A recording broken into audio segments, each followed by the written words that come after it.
If you can keep your head when all about you are losing theirs and blaming it on you, if you can trust yourself when all men doubt you, but make allowances for their doubting too, if you can wait and not be tired by waiting, or being lied about, don't deal in lies, or being hated, don't give way to hating, and yet don't look too good nor look too wise.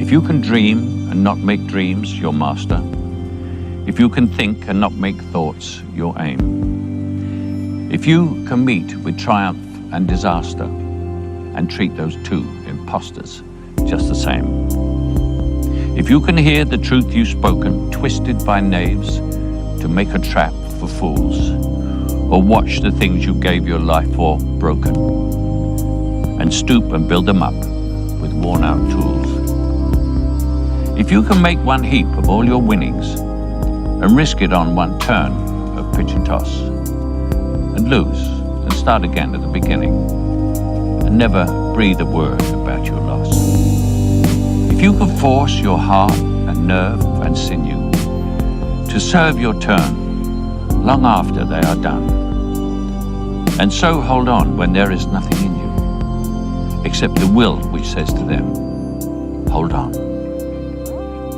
If you can talk with crowds and keep your virtue, or walk with kings nor lose the common touch, if neither foes nor loving friends can hurt you, if all men count with you, but none too much, if you can fill the unforgiving minute with 40 seconds worth of distance run, yours is the earth and everything that's in it, and which is more, you'll be a man, my son.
How do you write women so well?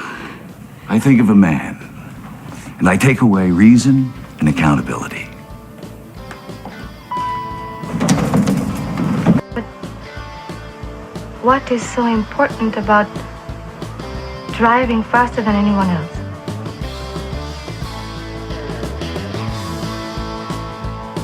A lot of people go through life doing things badly. Racing's important to men who do it well. When you're racing, it's life. Anything that happens before or after, it's just waiting.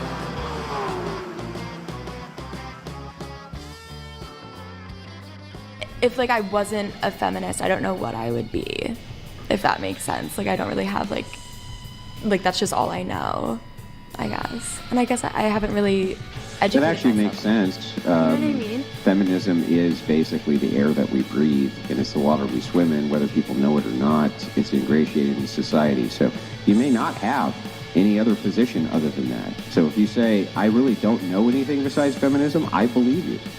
Thank you. It's mainstream. Do you guys believe in the patriarchy? But it's still a bad position. It's still like what you fine. just saying. And what is that? So what is the patriarchy? It's patriarchy's when like men rule, right? Mostly, right? Men rule, women drool. Wait, what? Okay, that's No, that was my fault. Say it. Can you say the patriarchy is awesome? it's not bad. It's not bad. The patriarchy is awesome. That one, that's for you, Grid One Motorsports. Target acquired. Eagle 1, first strike. You have permission to engage the target.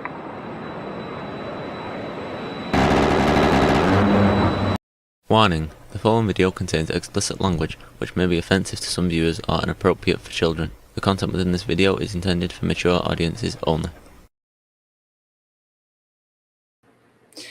Welcome in, everyone. Hope everybody's having a great day. It's going to be an awesome show. Got a lot of good stuff for you guys. I really like that intro. I always brightens my day, that last little bit. Do you believe in the patriarchy? Do you believe in the patriarchy today? Because the patriarchy believes in you. Welcome in, everyone. It is a great day. It's cold here in Tennessee. We don't get much colder than this, but it's nippy today. The sun is not shining. The birds are not singing. We're going to get through it anyway. Got a lot of cool stuff going on today that I need to get to after this show. What's up, Natalia? Good to see you. I'm going to take a minute here and just welcome everybody in, and then we'll just dive right into the show. As always, guys, remember that donations are appreciated. I'm really bad at grifting, and so I always forget to remind you to grift well, grift often, and I will appreciate it. Let's see who's up in the house today. Well, Tootie Bug was first. Shocking that it's not Anson Knowles in first today, but that's okay. He's probably got some family stuff going on. That's fine. Paige was next. Welcome. From our across the border Canadian there. And then we had TVT, another Canadian in the house. He's been, TVT's been very helpful lately. He has. And yeah, so we've got a couple of people show up. Logical Spark dropped in early as well. And Wicked Wally showed out. Always good to see Wally out in the house. Kel and Mikey Balls both showed up. Mikey Balls is going to go have lunch with the senator. He's helping run his campaign. I actually had forgotten that. I think Mikey told me, but I had actually forgotten it. And as I said, Kel is here. TD, the man, the myth, the legend is out there in the house. Pentuple, if you want to come up, we're going to talk politics, and I know that you like that. I don't know if you can come up, but if you want to, you're welcome to. We're going to talk politics, especially we're going to talk about Kash Patel today. I like that guy now. And yeah, my buddy TD is all up in the house today. WMD, my loyal bot, is out there. Natalia has dropped in. Natalia is an OG. And of course, I just gave Pentuple a shout out. The Raging Patriot is out there. What's up to everybody? It's going to be a good show today. We're going to talk. I'm going to dive right into, I had a whole thing planned, but I'm going to dive right into Kash Patel. Now, I, like many of you, really didn't know much more about Kash Patel than what the media has been telling me, and I kind of didn't like the guy. I kind of thought he was, kind of if I'm honest, I kind of thought he was a bit of a pussy, okay? If I'm honest.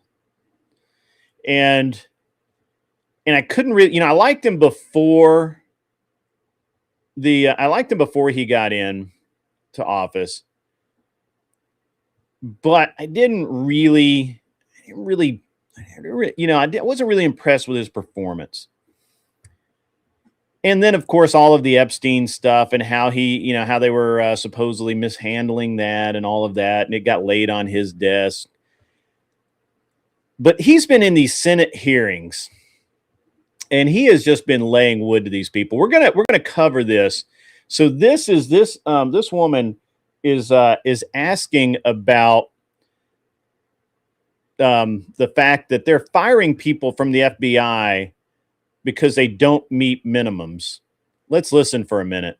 You've been asked some questions about changes to your hiring standard, and including college degrees and possibly the age. But one question I had is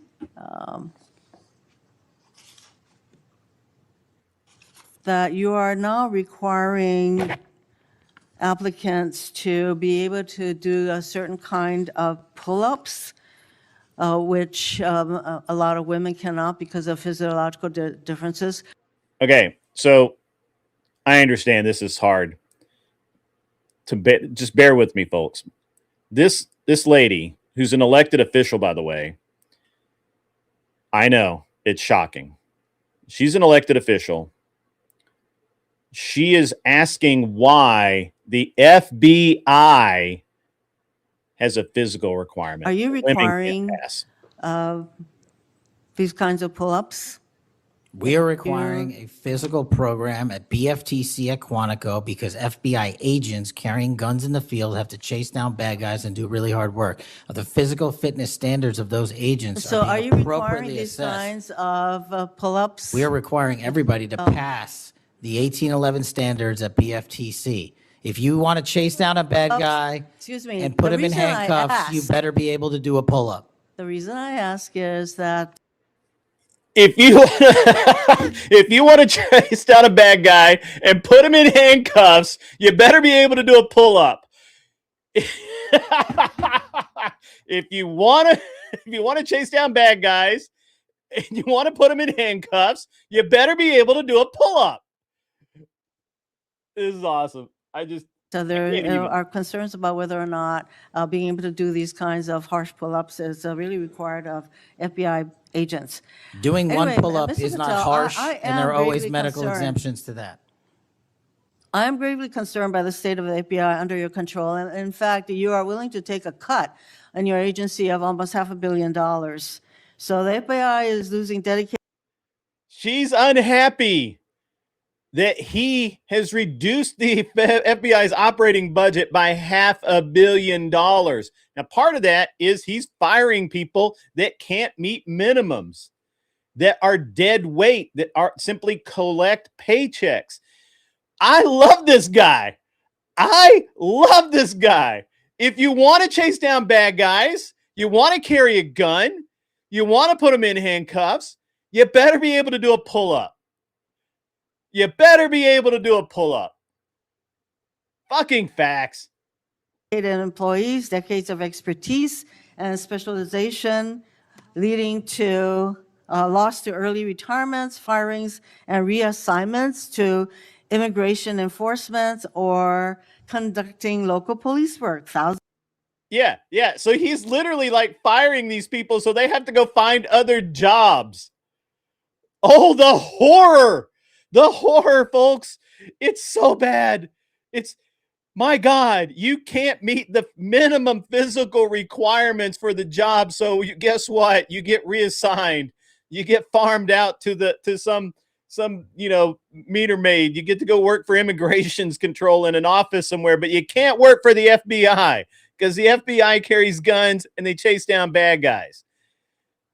This is the most base fucking thing. And look, again, I thought Kash Patel was a pussy. I thought that guy was just a typical loser. But I mean, this guy's he's have on already it. left. For as long as you remain as the head of the FBI, I fear the number of departures and summary firings will continue to grow. So, I mean, damn, son. My man Kash Patel, he's on it. What's up, Abe Dinkus?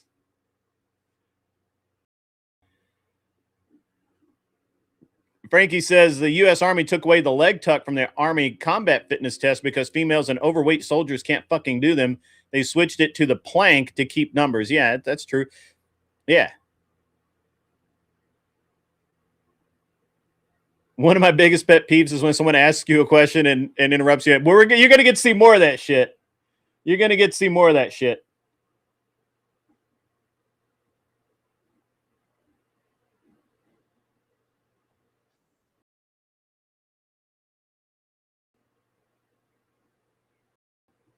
All right, let me see. Let me refresh this.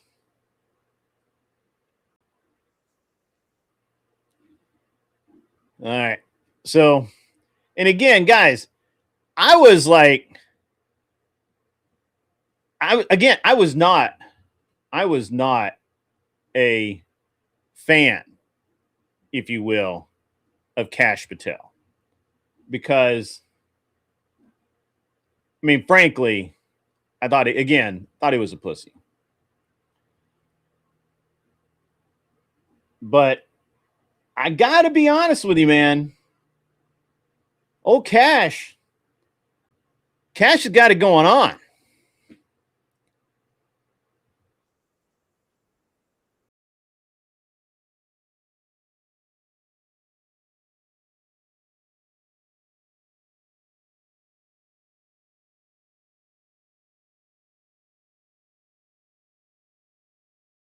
I like his haircut.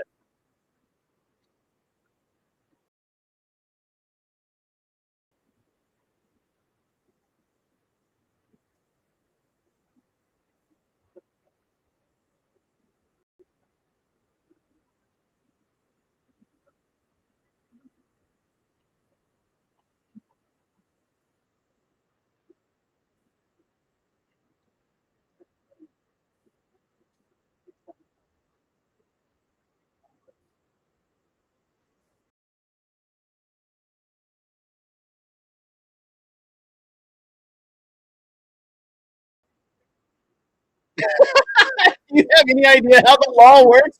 Did you hear that shit? Do you have any idea how the law works? That was fucking awesome. That was fucking awesome. That man literally sat there and told an elected official, do you have any idea how the law works? I mean, that's just fucking awesome. That's just fucking awesome. This is messed up. Hang on, I gotta reshare this. I know that you got that gifted membership. I knew that. All right, let me do this again. There we go. All right, I gotta go back. I gotta hear that part again. Separate federal courts have come in and said... We're talking about the evidence you've got. It's got nothing to do with what those courts have. Do you have any idea how the law works?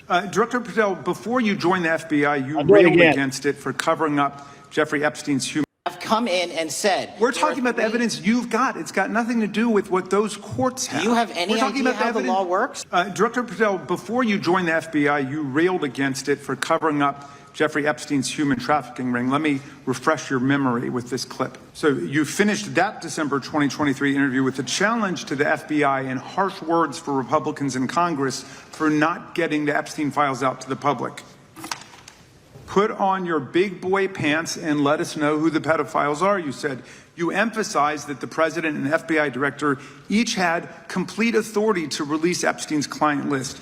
You said Epstein's black book is under the, quote, direct control of the director of the FBI. Look at this clip. All right, so you were sworn in as director more than 200 days ago. Now the black book is under your direct control. So why haven't you released the names of Epstein's co-conspirators in the rape and sex trafficking of young women and girls? The Rolodex, which is what everybody colloquially refers to as the Black Book, has been released. Oh, no, you're talking about what the journalist got 5 years ago? No, that's not what we're talking about. We're talking about what you were talking about there, the Black Book under the direct control of the FBI director. We have released more material than anyone else before. The Biden administration, Obama administration had the exact opportunities to release this material, and they never did. And if you are telling the men and women of the FBI, we're not going after child predators. Hang on, you said we're not going after child predators. 1,500 child predators arrested this year, 35% increase. I'll reclaim my time. 4,700 child victims. Mr. Chairman, I'm going to reclaim my time if you could instruct the witness. Why have you changed your position? There you were saying it's under the direct control of the... I like that. I got to be honest, man. I was, again, I kind of thought old Cash, I thought he was a pussy. But I got to be honest, man. Old Cash he's on it. He is on it. He is not letting them duck or run. He just isn't. He just isn't. He is like, he just burns them down, man.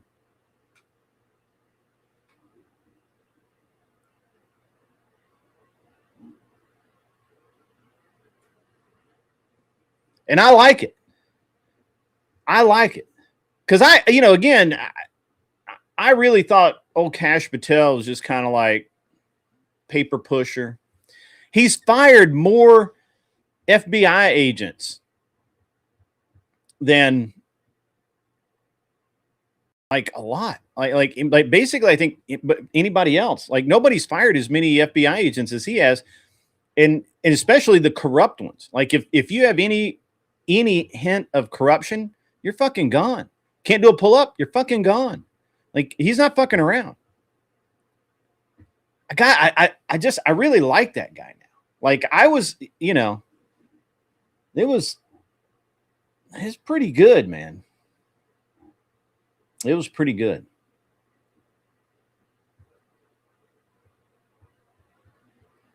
It's actually pretty good.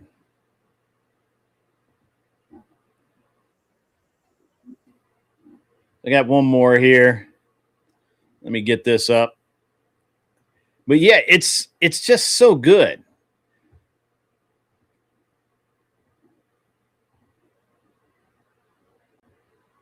All right. The FBI director is to invite Is the all answer yes or no leads. to whether or not you He met really with these pissed this women chick who were off. sexually abused and raped? Any insinuation by you or any What people is on the your answer? side that I am not manhunting child predators and sex traffickers, just look at the Mr. stats. Patel, And you talk Mr. about Chairman, cover-ups, man. Mr. Chairman, you this talk is about my time, cover-ups. and I will take as much time as Where I were want. you during the Instruct Obama and witness, Biden Mr. administrations Chairman. when these so-called Instruct the cover-ups were witness. going on? Jayapal calls out Kash Patel for the biggest reversal of his career, promising to release the full Epstein files, then suddenly shutting it all down after learning who was in them. Survivors came forward. Patel refused to meet them. And when asked if they're credible, he wouldn't answer. This isn't transparency. It's protection. They have to mute him. Thank you, Mr. Chairman. Mr. Patel, before you joined the FBI, you had very strong opinions about what the FBI was hiding regarding Jeffrey Epstein. In a September 2023 interview with Glenn Beck, you said the Black Book is under the, quote, direct control of the director of the FBI. In December 2023, you said, let us know who the pedophiles are. Even for a short time after becoming FBI director, in February of 2025, you tweeted, quote, there will be no cover-ups, no missing documents, no stone left unturned. In June, you told Joe Rogan, quote, we've reviewed all the information, we're gonna give you every single thing we have and can. But then suddenly in July, everything changed. You and Attorney General Pam Bondi released one video and said that there was nothing more to see. Your July memo says you uncovered more than 300 gigabytes of data and physical evidence, but that you had decided no further disclosure would be appropriate or warranted. That is a quote. I think what happened, Mr. Patel, is that suddenly you discovered that Donald Trump's name was all over these files, and you started a giant cover-up. So you are under oath, Mr. Patel. You just testified to Mr. Swalwell that you did not speak to the president about the Epstein files. To your knowledge, did Attorney General Pam Bondi speak to the president about what was in the Epstein files? I can't speak for Attorney General Pam Bondi. So to your knowledge, you don't have any information. The question was, do you have any knowledge? Do you have any knowledge? I can't speak. You are refusing to answer the question, so let me tell you that the Wall Street Journal reported that in May, Bondi... He literally answered the question. This is liberals at their worst right here. Do I think Old Cash has made one decision on his own? Yeah, actually I do. I think he has. I think he's keeping a kind of a distance between him and the administration for a couple of different reasons. Yeah, and I don't know where Bongino is. That's a good question. I like Patel, though. Told Trump that he was in the Epstein files, and at the same meeting said that the DOJ did not plan to release the files. Yesterday, you testified to Senator Kennedy that there was, quote, no credible information that Epstein trafficked girls to anyone else, and that you have, quote, continuously and publicly asked the public to come forward with more information, and we'll look into it. Today, in response to Mr. Massey's question, you appear to say that the survivors were not credible. These are survivors. That's not at all what I said. Okay, great. I'm going to ask you this in a second, but let me tell you about the don't lie about survivors, me. and let's bring them up here into the room. These are women who came to the Hill and testified that they were groomed and raped at the age of 14 and 16 years old, and they called to meet with the president and to meet with the FBI and to have people investigate their claims. Some of them have never testified before. If you are so interested in getting the public to submit any information, why have you not met with them? You said you haven't met with them. Have you met with them? I'll give you one more chance. My job as the FBI director is to invite all investigative yes or no leads. to whether or not you met with these women who were sexually abused and raped? Any insinuation by you or any people on your side that I am not manhunting child predators and sex traffickers, just look at the stats. And you talk about cover-ups, man. Mr. Chairman, you talk about cover-ups. And I will take as much time as Where I were want. you during the Instruct Obama the and Biden witness, Mr. administrations Chairman. when these so-called Instruct the cover-ups were witness. going on? Mr. Why didn't Chairman. anyone in those administrations talk to any of these Mr. purported Chairman. witnesses? Let's I get have some regular order, Mr. Chairman. He really pissed that lady off. I think Bongino quit as well. I think that he just kind of, was fed up with the whole thing.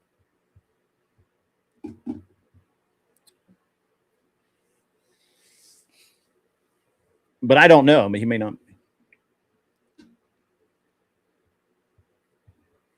Bongino, you think is uncompromised? We know at least the intel agency is getting clean out. Yeah. Well, all I can tell you is that all appearances is that Cash is doing the job of cleaning out the FBI, which is what he more or less was supposed to be doing. I mean, that's why, in theory, that's why he's there, is to clean up the FBI and get rid of all of the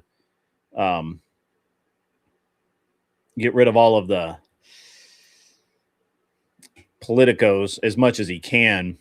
And he's fired a lot of people. I was actually shocked at how many people he has, in fact, let go out of that agency. I'm more and more, because I was really lukewarm on Patel. I really was. I was like, Patel, who cares? He's whatever. But I've watched those hearings, and he absolutely just, he gives it right back to him, which they need. They need to be done. It needs to be done that way.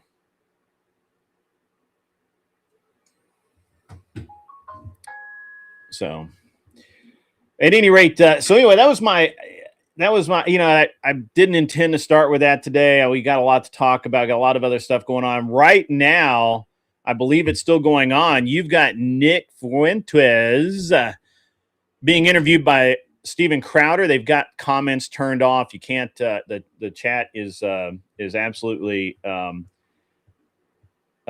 shut down so that you can't say anything.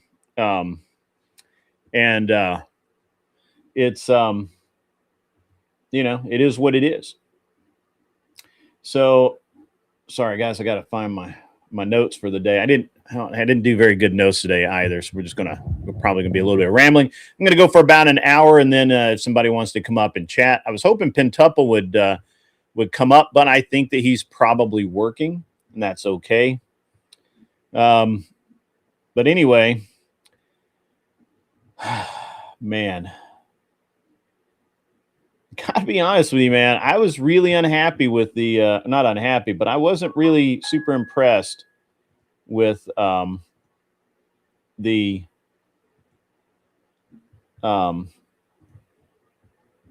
old Patel. Cash is being a little brat. Interruption in this setting is not only rude and immature, but yeah, then all of the but he was the one getting interrupted, Fatty. He was getting he was the one getting interrupted. They'd ask him a question and not let him answer. So that's actually really unprofessional by the politicians. I like that guy now. I didn't before. I thought he was a pussy. I thought he was just, you know, average flunky. But I was wrong.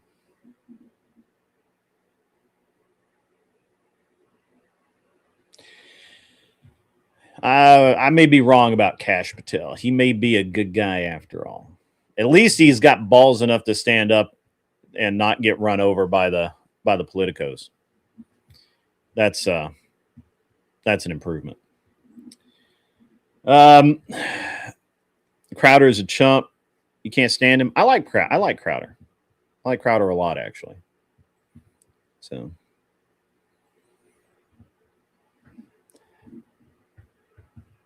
Yeah, I like Crowder. So I guess, you know, everybody's talking about Venezuela. And I mean, literally everybody is talking about Venezuela right now. Good morning. I want cheaper nodes, whatever. Iwan. Welcome, Iwan. How are you? But yeah, so find my notes again. I don't think Crowder is a chump. Crowder is all right. He honestly was not my favorite dude, to be, if I'm honest. He was just kind of like, I'm kind of ambivalent. Kind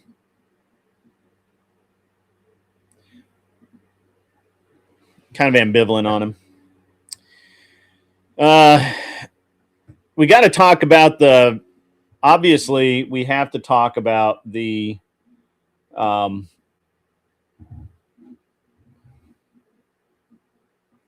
Venezuela nonsense that's going on. I don't know.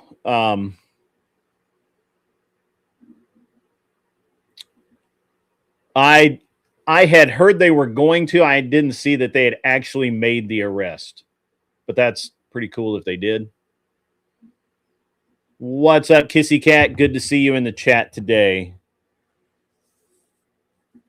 Good to see you in the chat.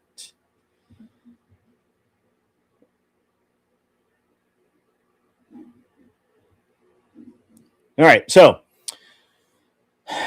I like I've been watching some of the stuff about that. I don't know if you guys saw the kind of interview with Dan Crenshaw, who was talking about how we blew shit up and then left survivors, and he said actually we actually shot him.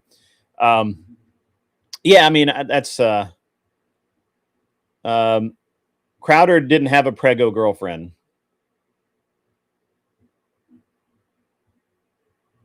What are you talking about, Tootie Bug? Are you talking about how his wife set him up?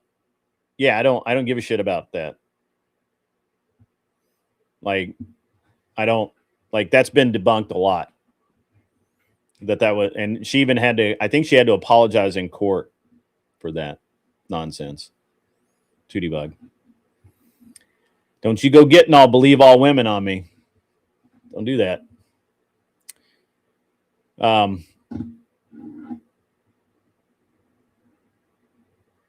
do you convince your accountant that the new engine in the 34 Chev is a business expense because I use it as an advertisement sometime? You can deduct a percentage of it if it's part-time use and you're advertising and you have a legitimate business use for it. I don't think you can deduct the whole thing. And I don't think you can deduct. I don't know. I'm not an accountant.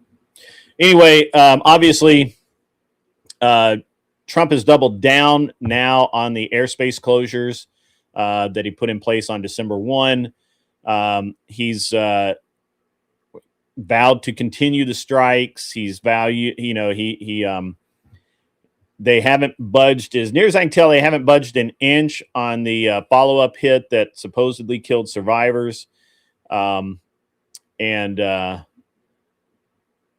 Even though supposedly one of the families has come forward to sue the U.S. government. We'll see if that's reality. Tootie Bug, are you talking about Crowder? Crowder's wife set him up. Crowder's wife set him up. She picked a fight with him when he was tired and just in a bad, he wasn't in a great mood. She kind of picked a fight. He didn't really do anything. She did it on purpose. She literally only had that one camera angle because it made it look the worst, even though there are multiple camera angles. And when it was all taken in evidence, when it was all taken in context, there was no history of, he didn't abuse his wife or anything like that. She absolutely I say set him up. She absolutely was setting him up for a divorce, and he went through hell and came out of it on the other side, vindicated that she did in fact lie a lot, and ended up having to apologize for it. So, but that was not his girlfriend; that was his wife, and yeah. So that's what's up there. Not everybody knows Tootie Bug. That's why I explain it. Crowder's a good guy. I wouldn't want him as a neighbor. I don't think. I think he's probably got some asshole to him. But Andrew Wilson says that he's Andrew Wilson thinks highly of him. I think highly of Andrew. So on a personal level, and I don't know that she actually got any money, Nick. I think she was angling for the money. And that's exactly what she wants. So this is what happens. This is this is the reality of 2020 and up, right? And it's been this way for a while. But you put out a video showing what you want people to see, and nobody even questions it, and then that becomes the narrative. And even when you're proven wrong in court, nobody remembers anything but that one stupid video. Yeah. Yeah. That's right. Raging Patriot's right. She did it for the divorce so she could play the whole woe is me, look at me, I'm preggo, and he's yelling at me. Yeah, that's what happened.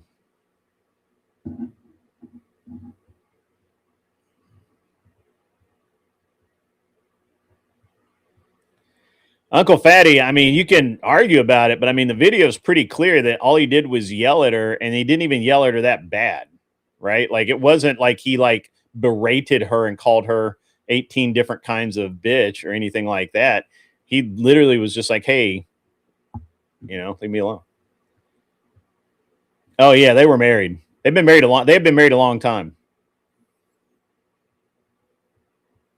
Yeah. Like I said, I don't know. I like Crowder. I don't have a problem with I mean, could he have handled it better? I mean, sure, you could say that about anything, but I don't think he did anything egregious. You think so, Uncle Fatty?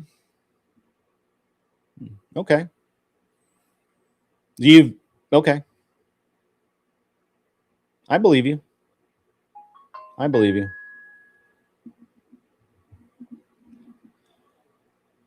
I think you might ought to watch the video again, Uncle Fatty. I think you need to watch the video again. He was being passive. That's true. That's true. It's been a while since I've seen the video.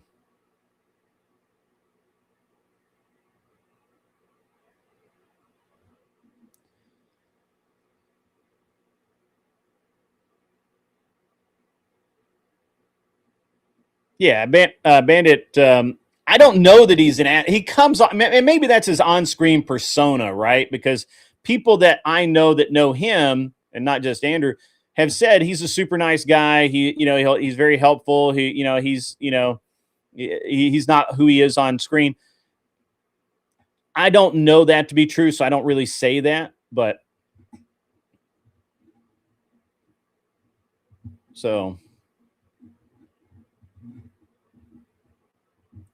Yeah. At any rate, I think you need to watch the video again. Because the video, I didn't even when I saw the video, I was like, what's going on here? There's got to be more to this. Anyway. Yeah.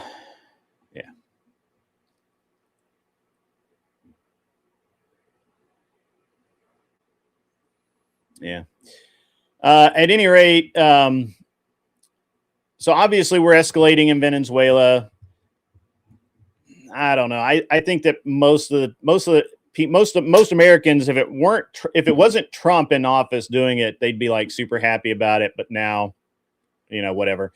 And now we've got this the supposed family of one of the narco runners who is supposedly suing the U.S. I haven't actually seen any documentation of that. That's just been reported by a news agency, and how we can how much we can trust those people. But yeah, definitely, we have vowed to continue striking the drug boats, and we've kind of doubled down on it at this point.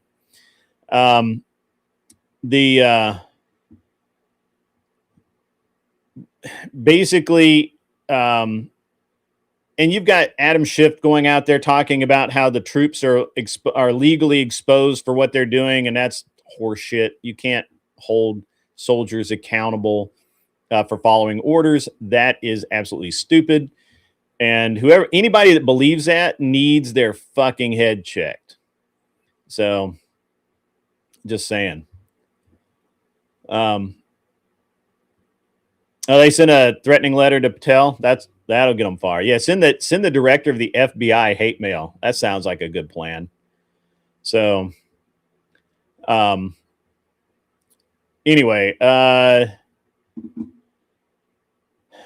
so China obviously is trying to kind of, I don't know if they're trying to de-escalate so much as they're just trying to gain a little bit of control in the region and trying to be seen as the grown-up in the room by asking for a zone of peace in Latin America, which would encompass Venezuela. And that's a big deal, right?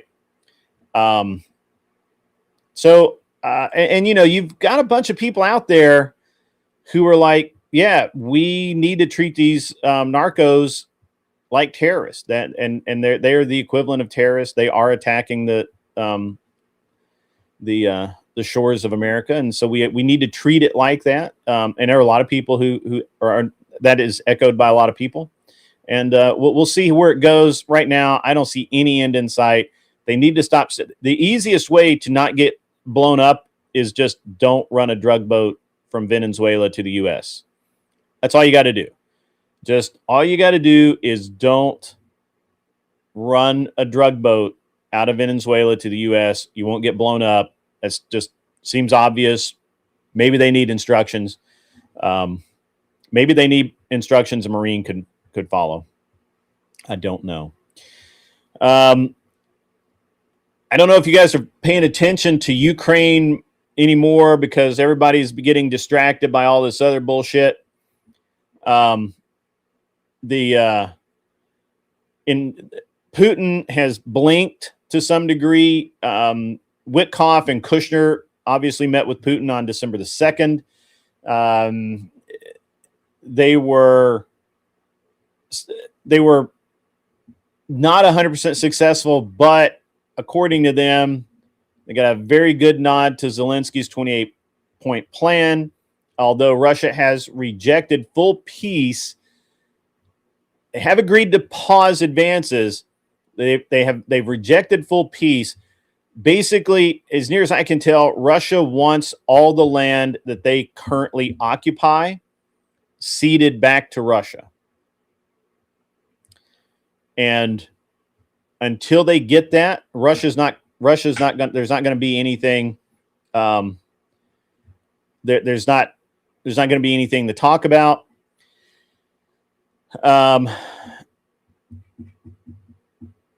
Zelensky has to come back to the table, and Zelensky has to get some shit done. He needs to pick the pen up and sign the deal because he's not going to get it. He's not going to keep his property. Belgium has nixed using frozen Russian assets for the Ukraine aid. I agree with that. I don't think Belgium needs to get involved in this, even though they have seized those assets. And they need to stay out of it. I agree with what they're doing. And just, they're not going to sell or give Russian assets to Ukraine to fund the war as much as Ukraine wants it. And Zelensky's pushing for it. And that vindicates Trump's no blank check stance to Zelensky. You're not going to get this money. This has had a ripple effect of easing the NATO burdens. It redirects funds here in the United States to things like domestic energy, blah, blah, blah. And we've got to get out of these endless proxy wars. And even though we're not fighting in Ukraine, we are still sending them money. It's going to be terrible. Should probably talk about tariffs at some point, but let me check the chat. Let's see what's up. We got like 3 different arguments going on.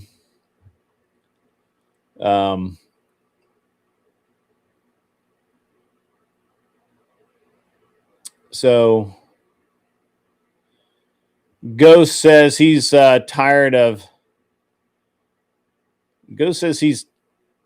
watching sick of people. Here it is. Sick of people watching an obviously clipped video that fits one narrative and thinks they know everything in their whole life. Absolutely agree with that. I agree. I agree with that. I mean, it was a total setup. They've proven it. The problem is, guys, is anybody that wants to argue that it wasn't a setup, she admitted it was a setup in court. When they went to court and when she was faced with all the other footage of the day and the before footage, the after footage, the different camera angles and all of it, when she was faced with the actual evidence, she admitted that, yes, it was a setup. She set him up to make him look bad in the public eye so that she could get more money out of him in divorce court. And that's what she did. She admitted it. Anything, look, everybody talking about this now that is saying, well, you know, he was a bad guy, or maybe he was a bad guy. I don't know. But what I do know is he was vindicated in court. And that's all. And I don't need to know a whole lot more than that. Terrorists or not, international maritime law, and the worldwide rules of engagement. There is no such thing as worldwide rules of engagement. Don't grant the actions taken by the current admin. Not even close. They got a lot of lawyers that say they do. This was murder. These are war crimes. I disagree. I want to check that out. I've never heard of worldwide rules of engagement. We establish our rules of engagement.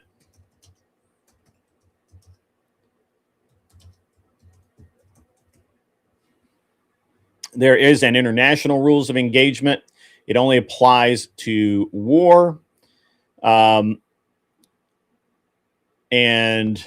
I'm not sure that the United States is subject to that.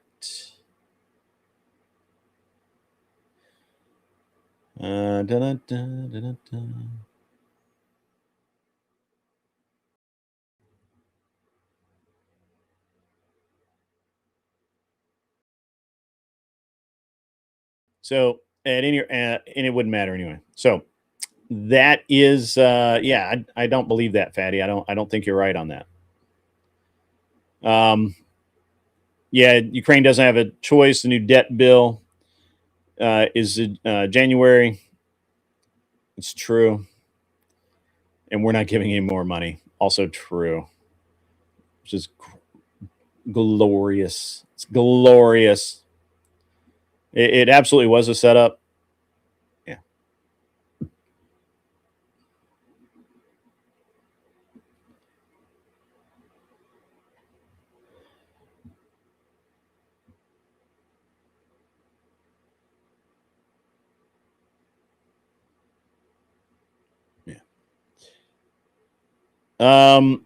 Allowing Vlad to take Ukraine. We're not allowing him to do anything.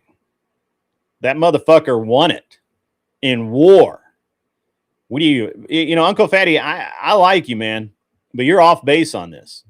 I'm sorry. You're way off base. They went to war. Zelensky picked a fight. He wanted it. He got it. And now he's losing. Now he's losing. And the victor gets to determine this, the settlement, the terms of the ceasefire. Zelensky ain't winning. He just isn't.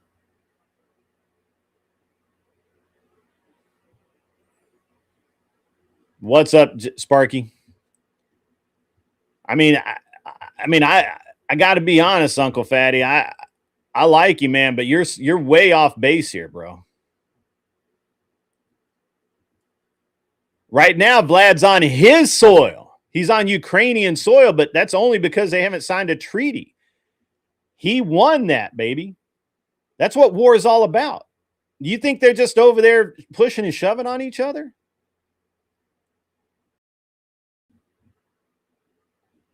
I mean, what do you think he's just going to give it? You just expect him to give it back? That's insane. Blocking mods is usually a kick for sure. You shouldn't block mods. The Crimea River. That's funny. That's funny. Yeah, you can't block mods.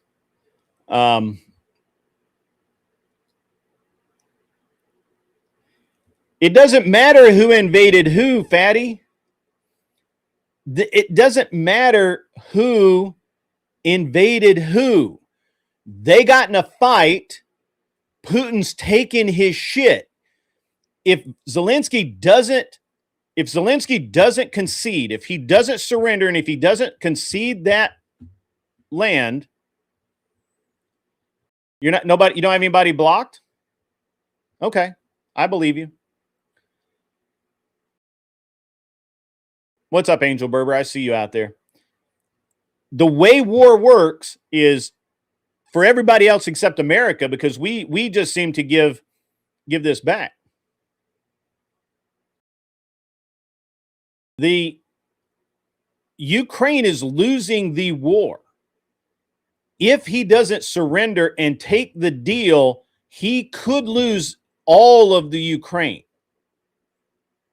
I'm actually really shocked that old Vlad hasn't just decided to roll his way all the way into the capital and put Zelensky in handcuffs or force him to rule in exile.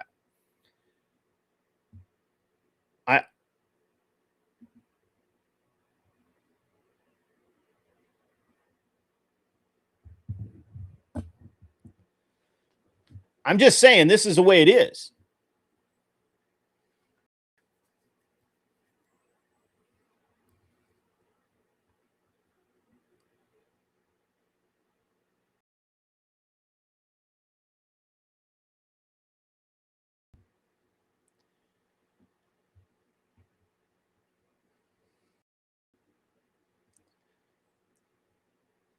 I don't think so either right now today, but the more they bleed Ukraine dry, the better their odds are.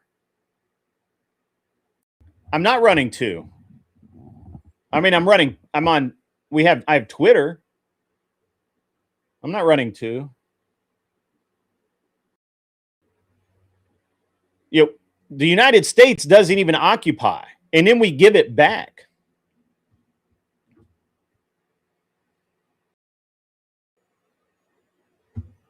I mean, that's just the way it is.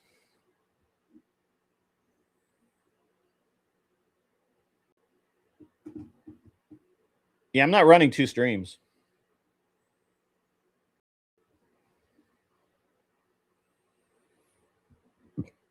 I'm just saying, Russia's bleeding Zelensky dry. Their drone attacks are devastating.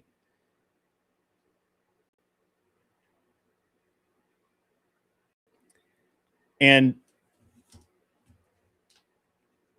I'm just telling you, I don't see any way out of this without Ukraine surrendering the land that Russia has gained. There's no way for Zelensky to push the Russians back across the border. It can't happen. It's not going to happen. He still has not accepted the peace deal. That's what we were just talking about. He's sent out his 28-point plan, but Russia has rejected full peace. They've agreed to a couple of ceasefires and pause advances. I think they've agreed to pause advances.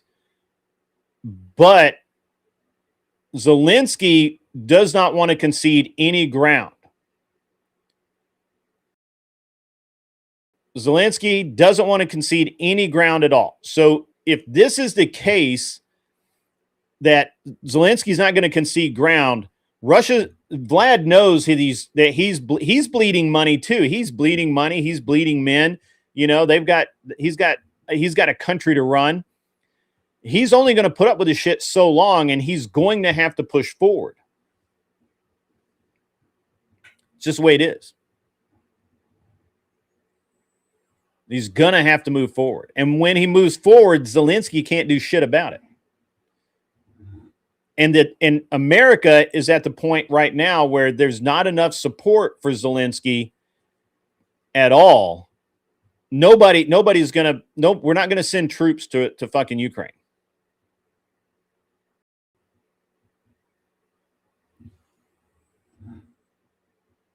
Right.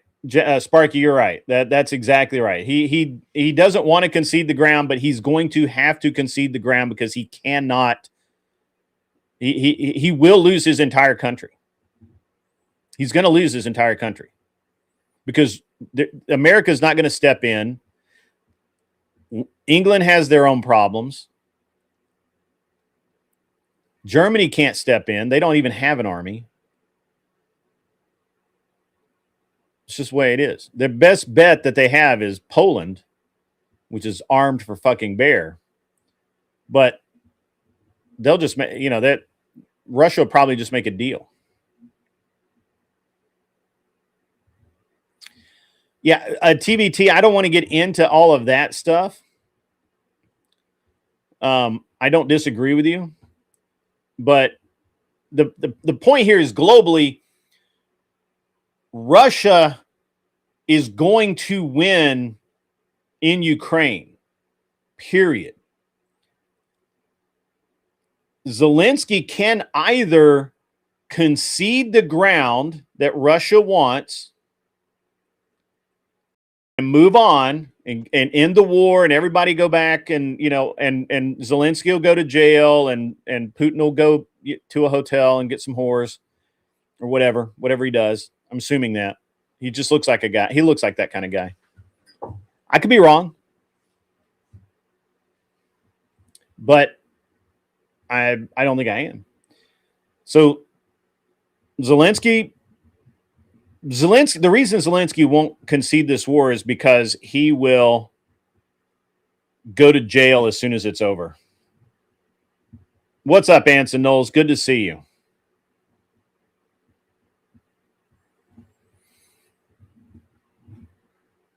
But that's why, I can't put it any clearer than that. And true, this is accurate. Putin wants the old Soviet Union back. He knows he can't get it, but he wants to get as far as he can. And the homeland is all he wants. And then he wants to be left alone and have his country flourish again. And actually, I don't have a problem. I honestly don't have a problem with him doing that. All right.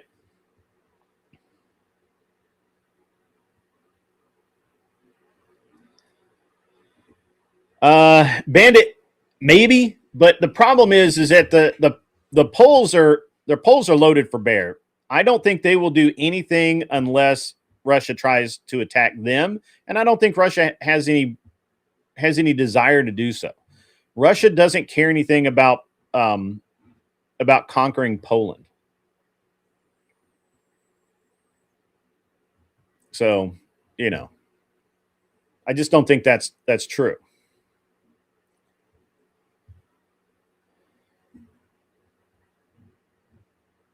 But I do agree. I mean, Fatty, I don't think you're wrong in that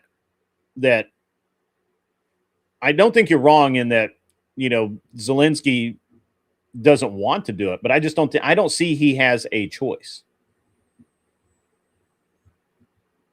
Well, Poland is armed. I mean, dude, they bought missiles from Korea. They've bought a bunch of weapons from us. I mean, they're pretty badass.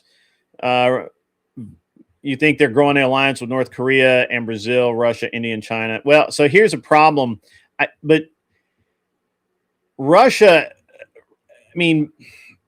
Russia was not. They already had all of those alliances. It's not. None of that's new.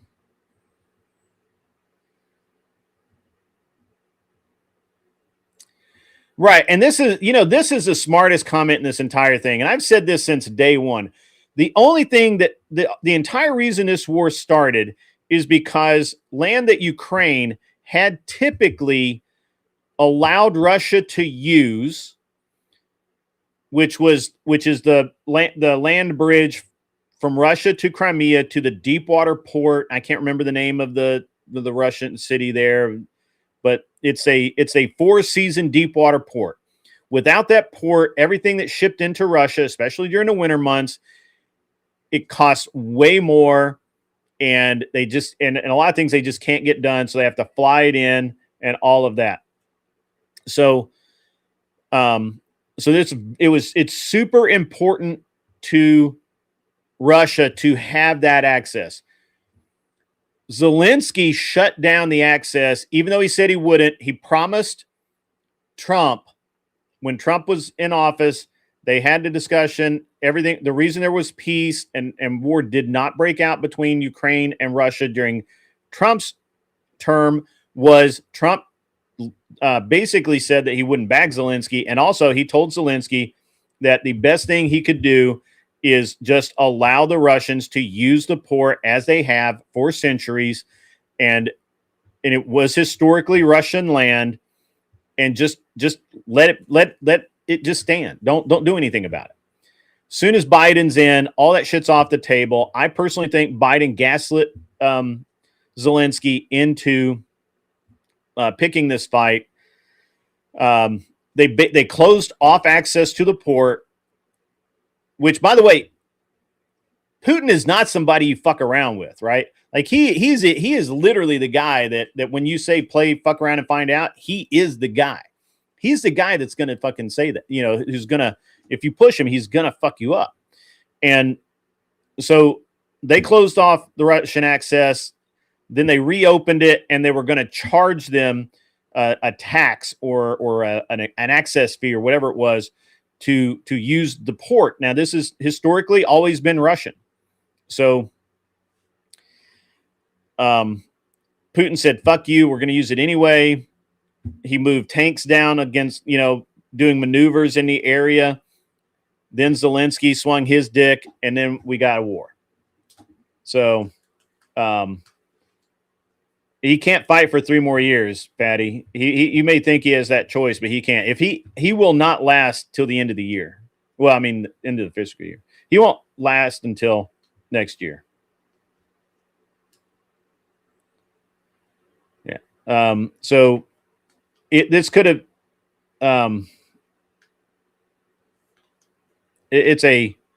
This all could have been the entire war could have been avoided. All they needed to do was Zelensky just allow access to the port.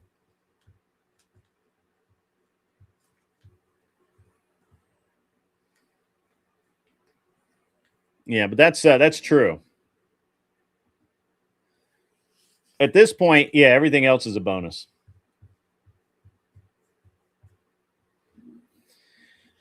I was going to talk about tariffs, but who cares? We all know they're working.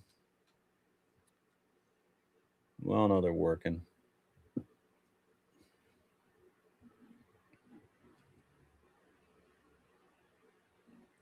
That's true, Uncle Fatty. It is mud season over there. And frozen in place season.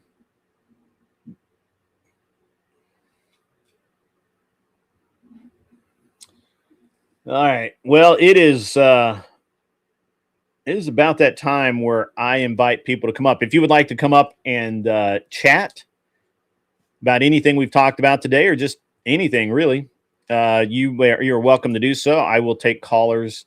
Best thing to do is go over to the Discord, go to the mod chat, or go to the waiting room. The mods will give you a link for you to come up, and you'll be able to come up. That easy. So easy. A caveman could do it. And I am throwing that link. Where's my Discord? I even have it open right now. I don't. Legit.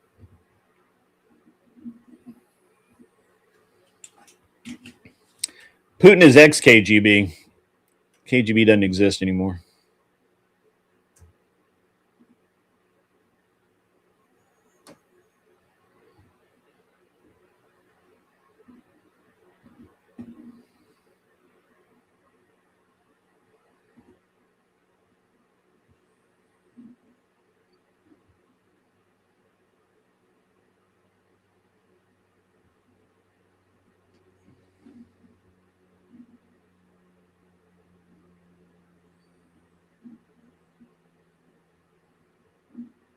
Too many windows open.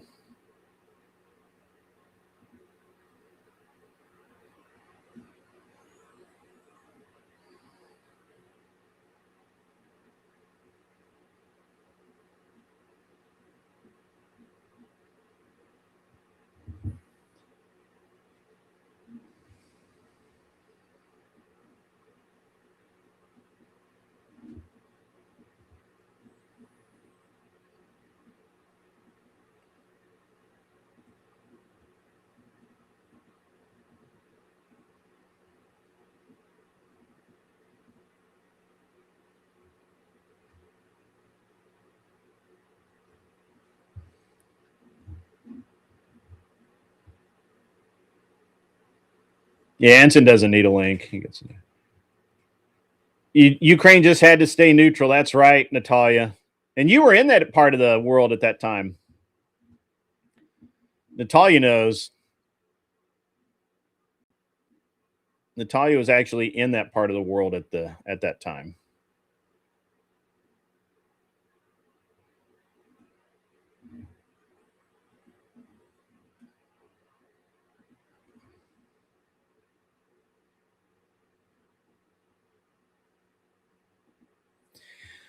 I mean, saying you have the backing of Cuba is like saying that you have allied yourself with all the wetards everywhere.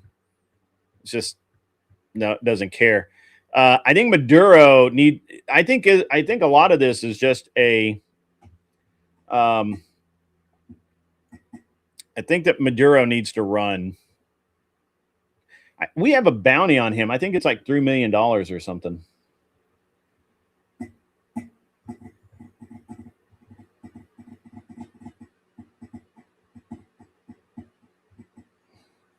So, you know what? I'm going to give you this, Uncle Fatty. I will say that that argument can be made. And I'm going to say this. It wouldn't have happened on Donald Trump's watch. It didn't happen until that we had that did not happen, Uncle Fatty, until Biden was in office and literally Zelensky knew he was going to get his funding for the war, so he did not hold up his end of the bargain. And Putin knew that Sleepy Joe was going to go to sleep, so he didn't give a shit either. So all those things could be argued. So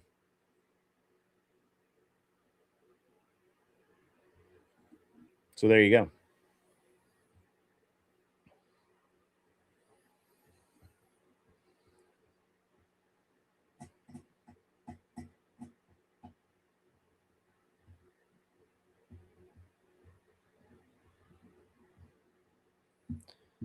A distraction from the Epstein files for Biden? Maybe. You don't honestly think that there's anything meaningful about Trump and the Epstein files, do you? Because you'd have to be on a very special kind of crack to think that.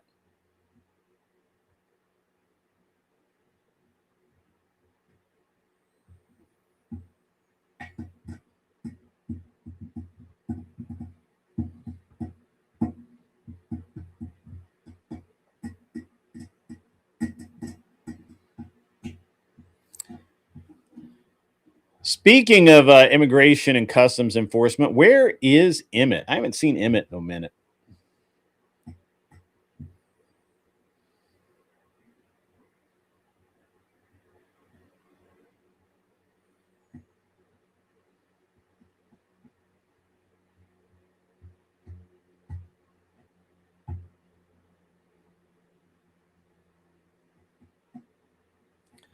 Idaho crack is the best. I didn't know that. I'm not a crack connoisseur. I am going to go do some shooting today though, so that'll be good. Get out, get some shooting under the belt. Especially since somebody seems to want to come up here, I'll just prattle on. It's too bad Clover Tack's not around. We could have gun prattle.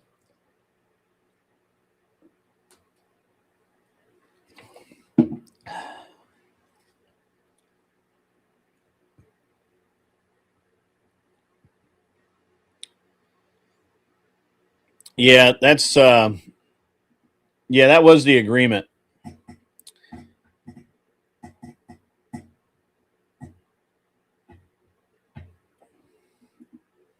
I don't know why Ukraine. So,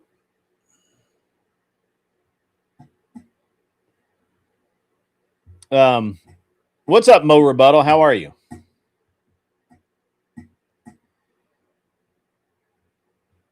Where is Clover Tack?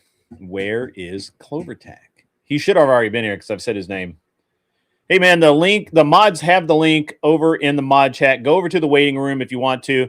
Anybody wants to come up, you can come up, talk to me about anything that we've talked about today. If you don't like something I said, you're welcome to come over and talk to me about it. Or you can just come up and have it. You can have your own subject, and we'll see if I can talk about it. So NATO is trash and they never helped us out. Yeah, I agree. I agree with that. NATO is basically United States military forces. So we'll see. Anyway, yeah, if you want to come up, come up. If not, that's fine. I'll sit here and prattle. I will prattle on. So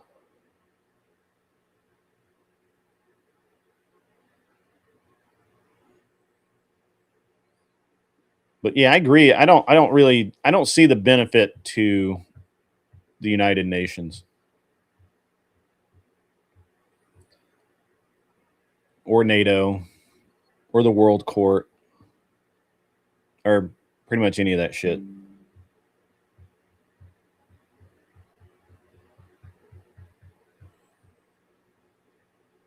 While I'm sitting here waiting for someone to decide to come up if they want to.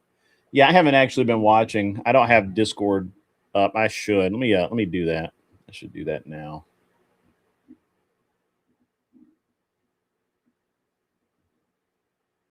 There we go. Now I got Discord where I can see it. Too much shit going on. There are a lot of Muslims in Tennessee? No, not really. Not really. We are quite Christian. We do have both Amish and Mennonite, though. That's correct. We did win that. The funny thing is I think that chick probably would have won had she not had a history of being super critical of Nashville. Hey, what's up, Agrilopolis? How are you, sir? Good to see you in the chat. So I don't know if you guys know this, but Brian Cole, C-O-L-E, has been identified as the DC pipe bomb subject. He is the guy, I will remind you, who is a federal agent, legit Fed, who was basically, basically they have video of him planting the pipe bomb, doing all of the bad shit, and that they blamed on other people. And now they know who he is. They've arrested him. Day of reckoning's coming there, boys. Day of reckoning.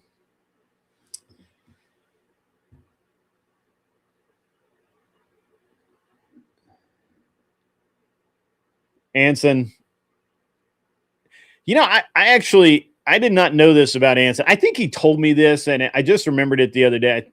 I'm pretty sure it was him that told me this, but Anson's a whistleblower. He actually called out campaigned or discrepancies in accounting and campaign expenses and money and distribution in his local. Let me jump on over here. I am not in the waiting room. The mods are. Here we go. Got you, bro. Let me see if this link is still active in there. Yep. There you go, my man. Got you.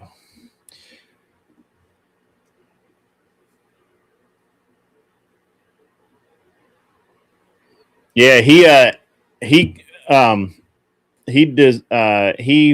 actually outed people for campaign spending irregularities a while back. It's been a long minute. But he's like he apparently believes in law and order and government. All this monarchist nonsense is a cover. It's all a cover. It went nowhere, just like your political career. Well, at least you tried, Anson. At least you tried.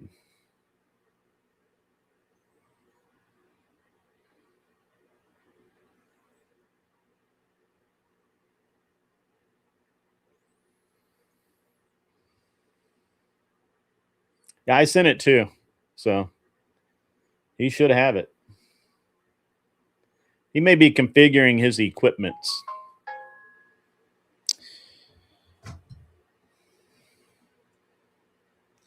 While I'm waiting on that, I want to remind everybody that I will be, I'm doing an entirely new channel, entirely new show coming up in the very near future. I'm actually doing some recording for that later today, maybe tomorrow. I'm not really sure what my timeline is going to be like.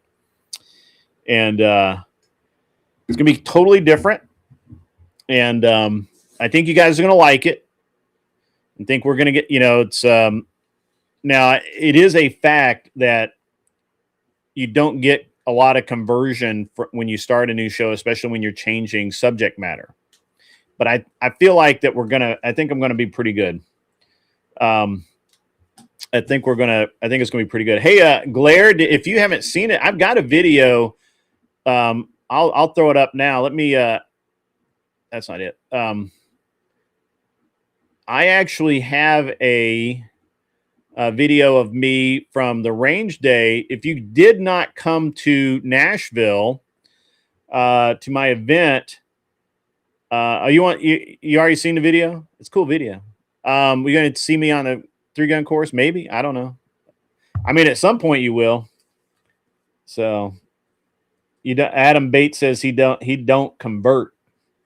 I agree, but it's very difficult to get. But one of the things I plan on doing is I will to hopefully to help it get subs and monetize faster and gain traction, at least on YouTube. I'll be rating into myself from this show to that one, so that'll be cool. And I think we're gonna have a good time. So, yep, that'll be really good. And the new show is going to be, I can't really talk about the subject matter yet, but it's going to be good. It's going to be really good. And it's going to be something, and it's just a completely different type of show. It'll be once a week, not 3 times a week. Mostly pre-recorded. A lot of interviews, though. I'm lining up interviews right now with various people. So we'll see.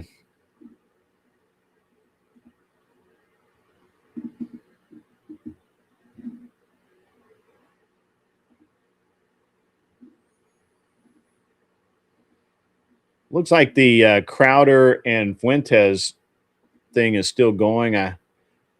I'm really surprised that it's gone as long as it has. So that's cool.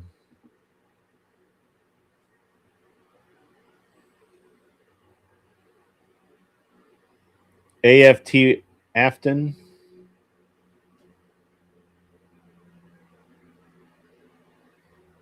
Am I missing something? AFTYN Afton. Is that somebody? I'm drawing a blank. Adam Bates.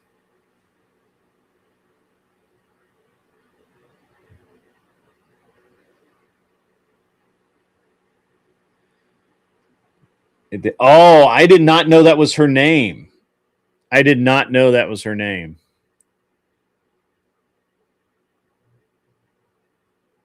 It makes sense, though. What's my thoughts on Candace Owen burning TP? So, first of all, I at least hope that Candace Owen uses TP, because otherwise she will really smell. So here's the thing. I don't consider Candace Owens as being relevant. I think she does and says anything to kind of be or stay relevant. I personally find her to be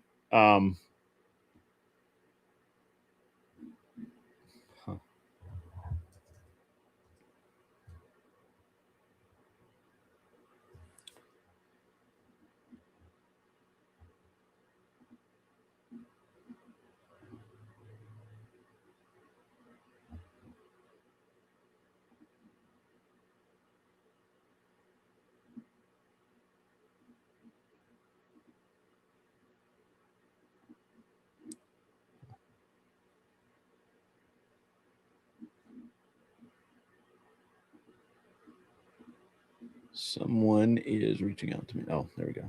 Got it.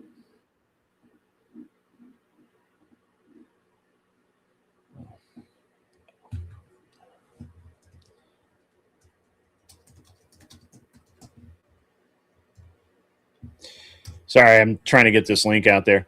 At any rate, so I personally think Candace Owens, the shit she says is not just fake, it's wrong, and she knows it's wrong. She just wants to say it so that she looks cool or something. I haven't been able to take her seriously for some time. I know that sounds bad, but so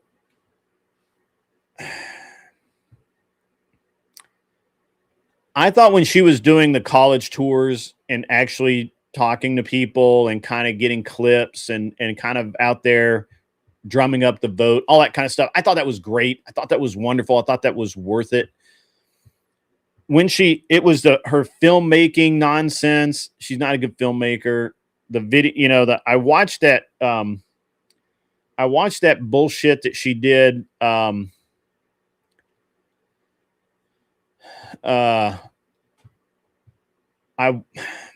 watched that bullshit that she did with the guy who supposedly killed his family or some shit, and it was just all innuendo and none of it was real. She's like, oh, we're going to document this, and there's no documentation, anything. So I honestly have zero respect for Candace Owens. I don't think that she is. I don't believe that she's conservative, and I don't believe that she is. I don't even think she's America first at all. So I don't know. You don't have to agree with me on that. I'm certain that I'm certain that there are people out there who, really believe what she's saying, but she's not somebody I can take seriously. Actually, I take Brett Cooper far more seriously than I do Candace Owens. Even after she left Daily Wire, this shit she's doing on her own now, I can take Brett Cooper. I can watch Brett Cooper, and she will have some interesting and curated things to say that is based in reality, that I can get behind, that I can go, okay, I can see that. With Candace Owens, I'm literally sitting there the entire going, what the fuck did you just say? Right? Yes, her crazy private plane theory was insane and wild. And it's very irresponsible. I guess it wouldn't matter to me much, except that the shit that she does is just irresponsible as fuck. And now she's kind of going after Tim Pool, which I don't think is going to end very well for her. But, Brett's been filming a film. Okay, cool. Yeah, but I mean, I can take Brett Cooper a lot more seriously than I can Candace Owens. Right? Now, that is partially because I don't think Brett actually pays attention to anything political, and therefore everything that she is playing a part, and everything that she says is scripted by somebody else who does pay attention and who does know what they're talking about. And so that helps, right? That makes it worthwhile. That makes it make sense. But I can't get behind Candace Owens at all. And it's because I used to really like Candace Owens. I thought she had something. I thought that she was going places, but she's fucking insane.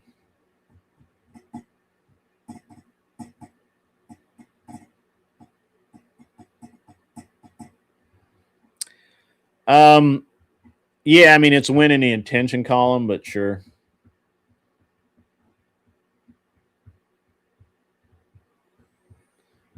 So I think her goal is just to try and be relevant again. And it is working with, like single white unmarried women.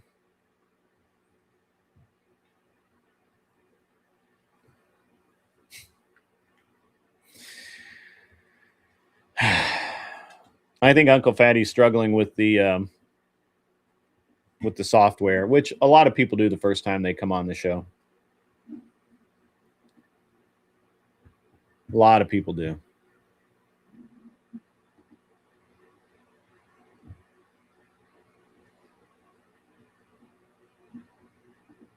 What's up? 1, 2, 3, 4, 5, J.I.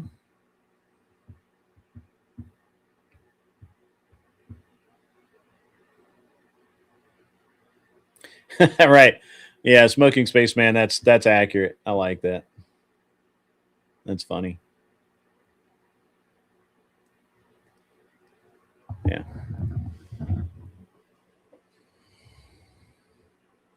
I don't know how I'm at some point I'm going to have to take a break this month and get the studio redone. And the only reason I haven't done it, the only reason why we are still having shows in here is because it's, hey, what's up, James? How are you?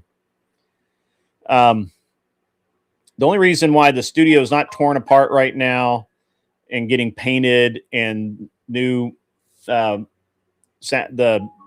sound absorbing wall material and all that shit put on. The only reason that is not happening right now is it's cold as fuck, and I would have to run the heat in here for like 48 hours straight so that the glue and all that shit would dry and it wouldn't fall apart. And yeah, I get it. The YouTube is definitely fucking with channel handles again. I understand what they're doing, but I don't like it. Anyway, the only reason why this hasn't all changed yet is because it's too fucking cold to do so. I'd have to leave the heat on in here the whole time, which I don't actually mind doing, but my wife will be unhappy about it. And you know, until we can, at least until the temperature comes up, which I think it's supposed to next week. Till that happens, you know, it's got to be over 50 for, you know, an extended period of time, which I think next week we are going to be over 50 most of the days. So there we go. I've not found that setting. Do you know what setting that is, Adam Bates?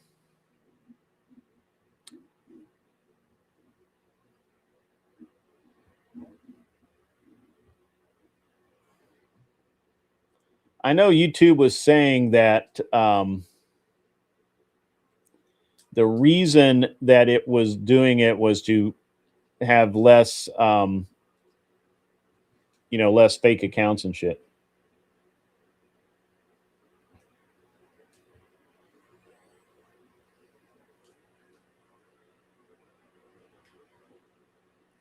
Right. Yeah. It has to be over 50 degrees for anything to cure dry properly.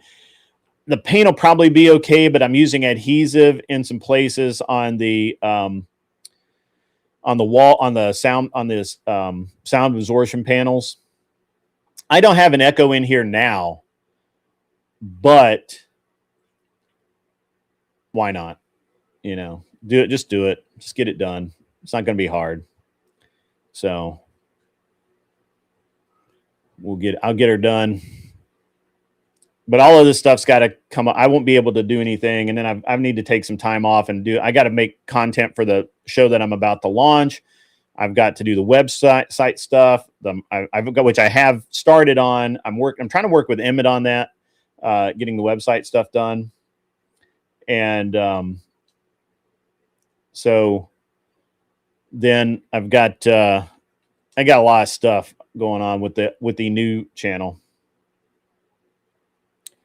Yeah, really the light control is what I'm really mostly concerned about. Is the way it is right now, all of the walls and the ceiling are bright white. And so to get the light the way it is now, I have to have black backdrops over the walls, which is, I don't mind. And that does do a lot with the sound as well. But we could do better. And it's not really the right way to do it. Plus, I want to put gimbals on the roof so that I get rid of all of the cables on the floor. I'm trying to get rid of the tripods. I'm trying to get rid of the light stands, trying to get rid of all that shit. Go into my profile. My personal profile brings up your name. Yeah. But that doesn't change the chat, though. Right? It doesn't change the chat.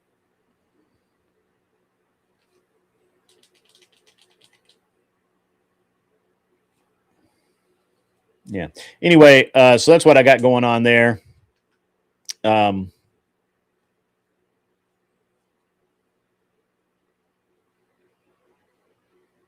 Yeah, that's what I know. Yeah, I'm decluttering the studio. I'm decluttering the studio. I'm making it nicer in here. Also, I'm actually renting a separate location. The new show, we're going to be doing in-person interviews. It's really hard for me to do an in-person interview in here. It's not that it's so small that we can't do it, but to have all of the equipment and all of that stuff is really bad. What's up, Patrick? How you doing, brother? What's up, Uncle Fatty? How you doing, man? Good. Hear me all right? I can. I haven't used Streamlabs for a while. Yeah. I like it better than StreamYard. It's actually a better platform, really. So StreamYard annoyed the piss out of me when they didn't make anything better, but they raised their price by like 150%. Well, yeah, I mean, they did add a lot of features that are a pain in the ass to move. Right. So what's up, man? How are you doing today? I figured I'd come chat with you for a minute. Just waiting for the freaking mountain to open. Waiting for what to open? Snowboarding mountains. We had okay. day yesterday at Are you out west somewhere? Opening day for another tomorrow. You out west somewhere? North Idaho. Oh, okay. So yeah, that makes sense. We should have 8 feet right now, and we're barely hitting 5 feet. Really? Yeah, I haven't. I was in Colorado for a long time. I haven't checked with anybody out there to see what that's. But yeah, they're getting dumped on. They're getting their snow. Utah's getting hit pretty good. Seems like at least everybody's about a month behind this year for what it's worth on the scale with the La Nina and all that crap. Yeah, it's how it works out some years. That's right. Get some more miles on the hot rod before it gets too deep in town. There you go. But yeah, so I was just saying that I've got the new show launching, and so I'm changing a bunch of shit. So that glue should all dry behind the panels. That's all oxygen deficient stuff to where even it should be dry within an hour. It's an my experience with the adhesive they use on those acoustic barrier panels is if it's cold, it never has the adhesion that you want it to have, and then when it gets hot, it falls off the wall. That's been my experience. I'm not saying that I'm not fucking it up somehow, but no, it will. That's right. With that panel stuff, that panel glue, that'll get brittle. So I'm doing a slat wall, an oak panel with the foam, and it's all built together. Dope. And so it looks cool. It looks like a wood wall, but it's acoustic. Yeah. Yeah. Nice. Cool. And they call it slat wall. Yep. And so I'm putting that in. So right now I have, I don't know what they call this. It's it's kind of a tongue and groove pattern bead wall or something like that. It's nice. It looks good. It's a good office look, but it's bright fucking white, and it's so hard to control light in here. Like right now, as bright as it is in here, my lights. Let me see. My lights are. I have 8% on my light. I'd go down to 5. Yeah, probably could go down a little bit. I mean, if I go down 2, you can take off the mask, right? Yeah. So if I oh wait, that's wrong button. There we go. That's good. That's 6%. Yeah, that's decent. So I mean, I can barely use any light in here, and it's too bright. Yep. So I'm trying to, and I've got like black cloth on the wall. I've got, that you can kind of see that there's a black backdrop behind me that I use to kind of absorb as much of the light as I can. but I'm just, it's so hard. Like if I change my angle and I try and redirect the light, now I got to redo it's just so hard to deal with. So it's way easier for me to come in and paint the walls black, put it in the slat wall, take it down a notch or two. And then while I'm doing that, I'm going to, as I was just telling everybody, I'm going to mount the camera mounts on the ceiling. There you go. And my mic mount, I'm going to put my mic mount here, because right now I have to reach under my mic to use my keyboard, and it's just such a pain in the ass. Yeah. So I'm going to put everything on the ceiling. That's going to get my cables all cleaned up. It gets the tripods off the floor. Business, right? You're going to jazz it up a little bit. Sorry? Jazz it up a little bit, right? Well, I just, I've done this for, I took it. I didn't do it originally because I'll do it for a year and I'll see what works. I'll see what doesn't work. I'll see what just fucks me over, hardcore. And like one of the things that fucks me over hardcore all the time is I'll need to get something and I'll go over I get anywhere near the camera tripod and I kick it. I just guarantee you. I don't care what I need. That mounted. Yeah. And I have tape down, so I just move it back. But, I guarantee you that if I get anywhere near the tripod for the camera, I'm going to kick it. And so I would just, that was one of the things I'm like, well, I didn't mount anything originally because I didn't want to, I didn't know what I'd like. So now we're good. No, trying to use cameras in my music room's insane with the way the window's set. Even with blacked out shit on it, it's still bright. Yeah, I've got I have two windows and I got them blacked out. Yep. So I'm actually going to probably get the spray on, peel off, blackout. Yeah. I'm using just the roll up vinyl stuff where they roll up and roll down. That works okay, but I still get light leaks. Yeah. So you get some nice silk sheets off of Temu for about $5-6 and just put them up there with some thumbtacks. Mm-hmm. Yeah, that's kind of what I did. I didn't do Temu, but I should have would have saved me some money. Cheapo. But yeah, it's but yeah, I'm doing that. I'm gonna have a remote location because I'm actually gonna do interviews. And one of the things about doing interviews is you need to have a place to do interviews. Yeah. And this place is kind of small, and I could do it. I could do interviews in here, but I'd have to think really careful about, I'd have to think really carefully about where all the monitors are. And now we just get into a lot of different, I get into a lot of different questions about how this is going to work. Plus it's at my house. It's my backyard. So do I really want people coming to my house? No, not really. So, get yourself a nice little spot down there on the government way and get your, I'm actually, there's an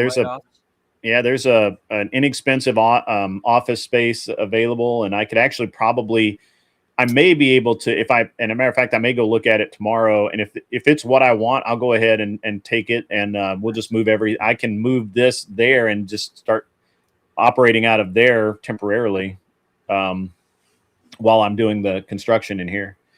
But we'll see. The new show is just going to require it's a different skill set than what and different setup than what I have now. So, but it's one thing. It's a hobby, but as an investment, it makes a huge difference separating work from family, and having the separate spots is always real nice.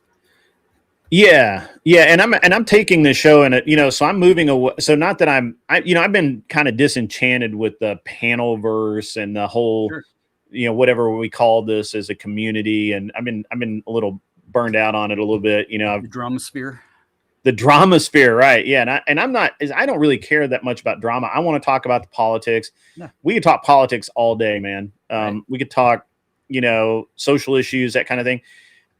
I'm just sick of talking about a bunch of bullshit. Yeah. And it's getting to be a little much, it's infected all of society. Can't go anywhere without somebody being in like full on debate me bro mode. Yeah. Well, I don't mind that even. I don't actually even mind that. Right. It annoys me that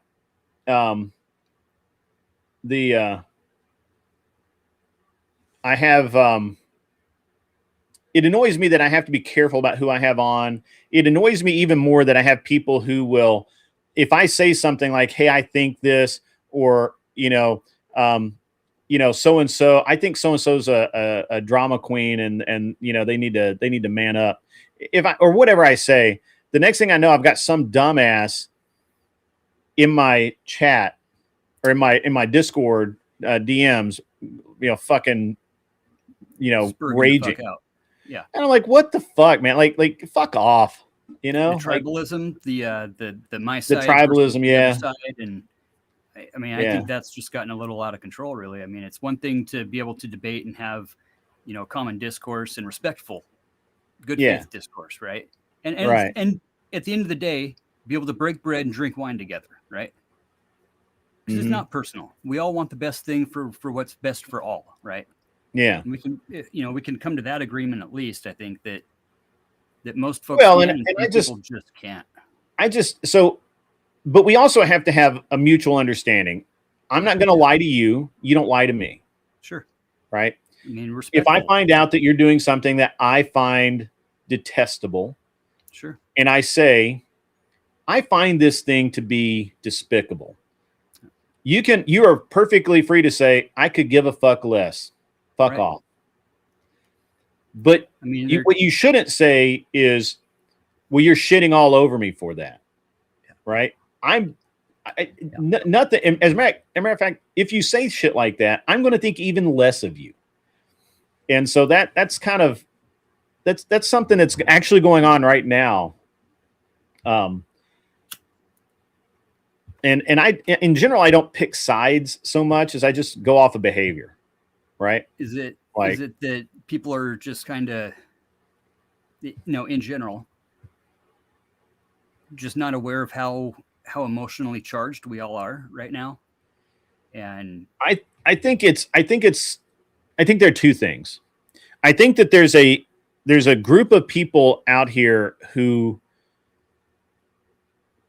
have to feel like they have to have everything go their way online because their entire revenue stream, their entire livelihood, basically their life is tied to how they perform online. Yeah. And so when they have a hiccup, right? When somebody says something like, I think you're a liar, they fucking rage because they see that as so you and I, if somebody called you, if you called me a liar, I'd be like, huh, all right, what'd I lie about? Sure. If you did that at the Building Contractors Association meeting in front of all the building contractors, I'd have a different, because that's livelihood, right? Right. Now you're fucking with my job. But we'd have a conversation, right? And so so that's the kind of thing, it's like, if you're going to be mad about that, then maybe this isn't for you. Right. And I'm just tired, man. I'm just tired of all of it. What is making a comment like that really, really doing in the long run? Are we really defaming each other and intentionally trying to take each other down? What does it matter if I think you lie? That's the thing, right? Exactly. If or if I just think that you're not a good person, if somebody says to me, Joe Blow is a piece of shit, and I go, yeah, I kind of think he's a piece of shit too. And Joe, I could expect Joe to come over and say, man, do you really feel that way about me? I thought we were cool. Right. I wouldn't expect rage, which is what it seems to be like the idea. And look, there's only a few people doing this. Okay. Sure. There's only a few people doing this. As a matter of fact, there's only like 2 or 3. Sector, bro. I see it in the home improvement sector. I see it in every sector of YouTube. So I do, like if I did hear that Flow State said something about me or something like that. And I went over and I say, hey man, what's up? And he's like, oh yeah, I said this. And I was like, all right, that's cool. Don't worry about it. That's fine. I understand this is part of your show, not a big deal. and you know, because that's a lot of what, you know, it's like Andrew doesn't get pissed at people because he knows they're going to make content about him. Yeah. He knows they're going to talk shit. Now there is a limit. There's a limit. But do you think it's like, I forget who it was. Somebody was asking me, they're like, hey, I said this about Andrew. Do you think he's gonna be pissed about it? And I'm like, no. Why? He probably forgot all about it already, because literally, like, you're not even on his radar as far as people, you know, treating him like shit. The same thing goes for the same thing goes for me. I hear all the time people say that I'm this or I'm that or what the fuck ever. I don't go after people for it. Why bother?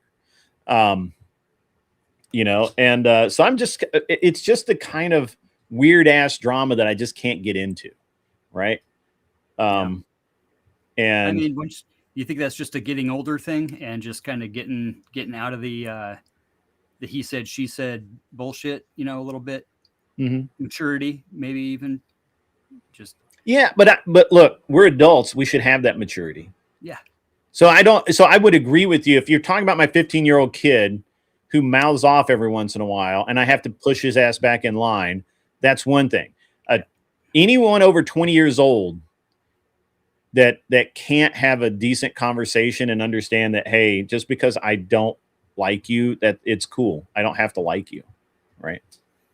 Anyway, so it's the parasocial dynamics there are really, well, there's a scarcity mentality too. Yeah. Patty, there is. Yeah. There's this very, really strange belief system, I guess, that if Flow State has 20 people watching him and I have 20 people watching me, then I'm stealing 20 people from his audience. Right? Yeah. And I think it's cool that Flow doesn't really look at it that way. And nobody should look at it that way. There's hundreds of millions of people on the internet that you have to go find them. Right. Now, do we share audience? Absolutely. Is it an incestuous sort of deal? Absolutely. But I mean, if you're not paying for the product, you are the product, right? The problem is they've turned the product into something that now we're paying. We actually pay people so we can still be the product. And that's all this is. And I may have a little bit different outlook on it because I don't need to do this for money other than to justify the hours I spend doing it. Yep. And I'm in a very unique position of fuck you. Yeah. Right. So I may have a different outlook on it than somebody that literally needs every super chat to pay his bills or her bills for the month. I get it. I'm different. I operate in rarefied air. I always have. Yep. However, it doesn't mean that so there's a point in the rat race where you decide to not be a rat. And I feel like there's several people in the rat race right now that have not figured out that they don't have to be a rat. Some of the times though, too, we can justify our position in that rat race, right? We can, we can rationalize to ourselves of why we want to be involved in the rat race because you can't fix it from the outside. Yeah. Right? You have to be in it you got to play the game to win it, you know? Well, yeah, you certainly can be in the rat race, right? Like I consider myself in the same rat race everybody else is. I'm not a rat because I don't need those resources. But at the same time, I do, I want more people watching me. I want more, I want to boost my gain. And my biggest problem right now, and look, and Flow State is not this way. I don't think Sarah is this way, but there are a lot of creators that operate in our space that consider it a zero-sum game. Whereas I believe that a rising tide lifts all boats. So if somebody comes and watches me and they go watch Flow State, that's a win for both of us. Yeah. Same deal. If somebody watches Flow State's channel and they come over here and watch me, that's a win for both of us. And that was kind of the philosophy behind Twitch, wasn't it? The community builds the platform, right? That it's all about sharing and rating each other. Right. And where YouTube's more kind of a standoffish individual, paid per individual platform thing. The rating thing is cool, but not really really pushed with the extra credit that you would get for making a raid, or receiving a raid. That Well, I got really pissed. I sent somebody a raid, and all I really ever expect from a raid is, hey man, thanks, appreciate the raid. That's all. Yeah. Right. Like, you don't have to raid me back. You don't have, this is not a tit for tat, but an acknowledgement that, hey, you got the raid. And I raided somebody and they didn't. And then I've come to figure out that person just doesn't, they're just not a good person. So once I understand that you're not a good person, now I don't care. Right. And that's a bad place to be. Yeah. It's a bad place to be. And so, I mean, and I think that's, so at any rate, I'm just kind of tired and annoyed. And I've really been annoyed for like the past week and a half with this bullshit. It sounds really bad, but I consider it beneath me. Like, I consider the whole thing peasant bullshit. Yeah.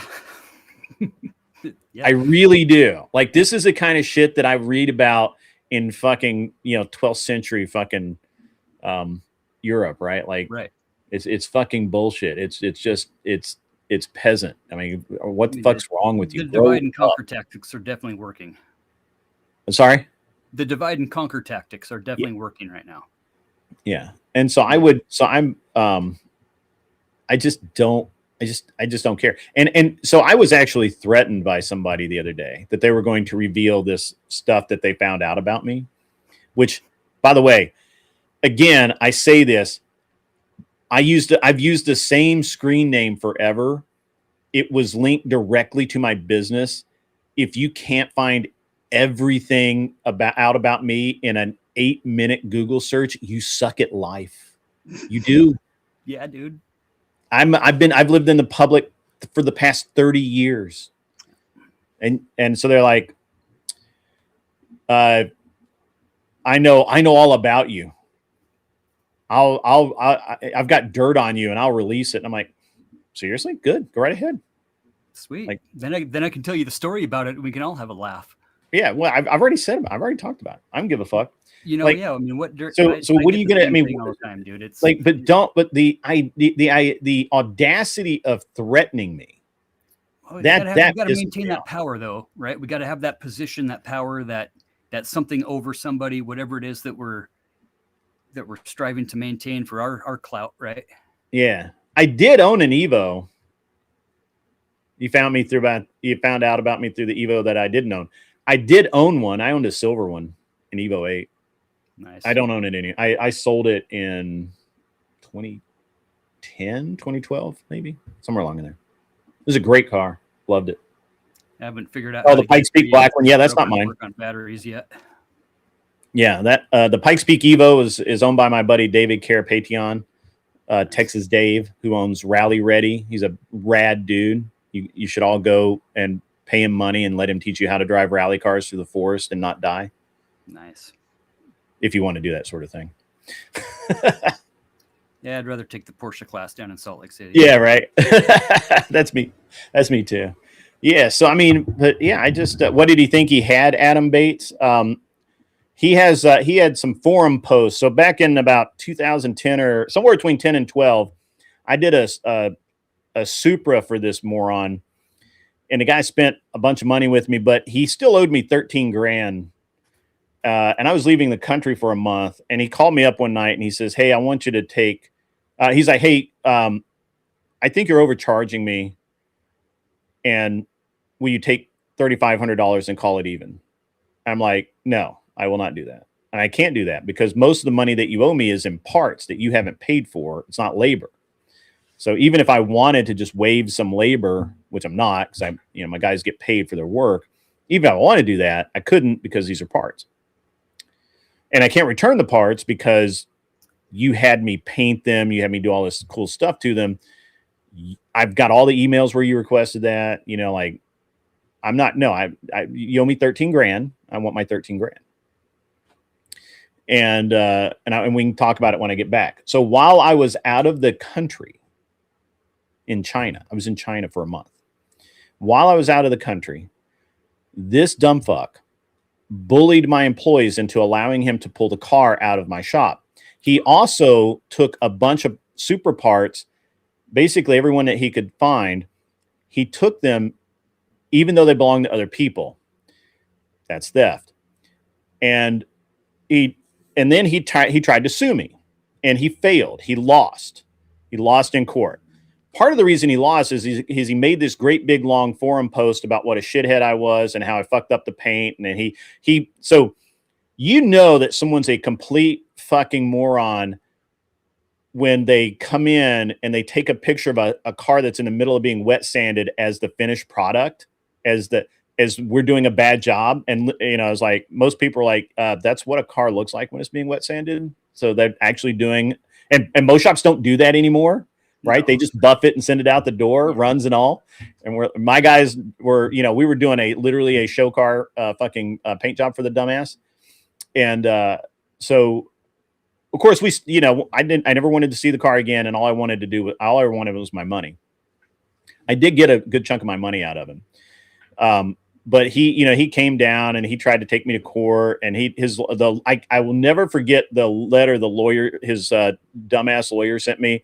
Was talking about how they were literally threatened me with going to the press because he was a returning veteran, and that it just wouldn't play well for me if it looked like I was cheating a veteran. And I'm like, it's going to look worse for you if when it comes out that you're a veteran trying to cheat a local business owner. And, and I had, I had every email that he had sent me with every change order and, all of the shit that he had done and how I had actually, so the reason that it was still in paint, we'd actually had the paint done. He had actually paid me for the paint. I had an invoice for that, so he couldn't bitch about the paint quality. But what he wanted was we didn't jam it out. Now, the reason we didn't jam it out is because it was a salvage car. And what he wanted me to do was to fill in where in Colorado, they make you stamp a number in the door jamb permanently.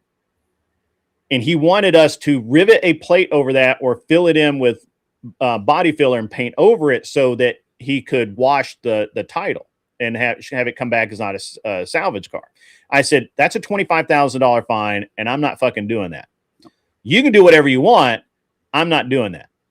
So we did not jam the car out. There wasn't any need. We painted the car back the same color. He's like, well, you didn't jam the car out. You said you were going to jam the car out. And I'm like, well, it didn't need it. And there wasn't any point in it. Well, I want it jammed out. Well, the reason that he wanted it jammed out was because he bought a pair of side skirts for it and some other pieces that he wanted painted at the same time. And I'm like, you know what? Fuck it. We'll do it. It'll cost you like an extra $600. We'll do it.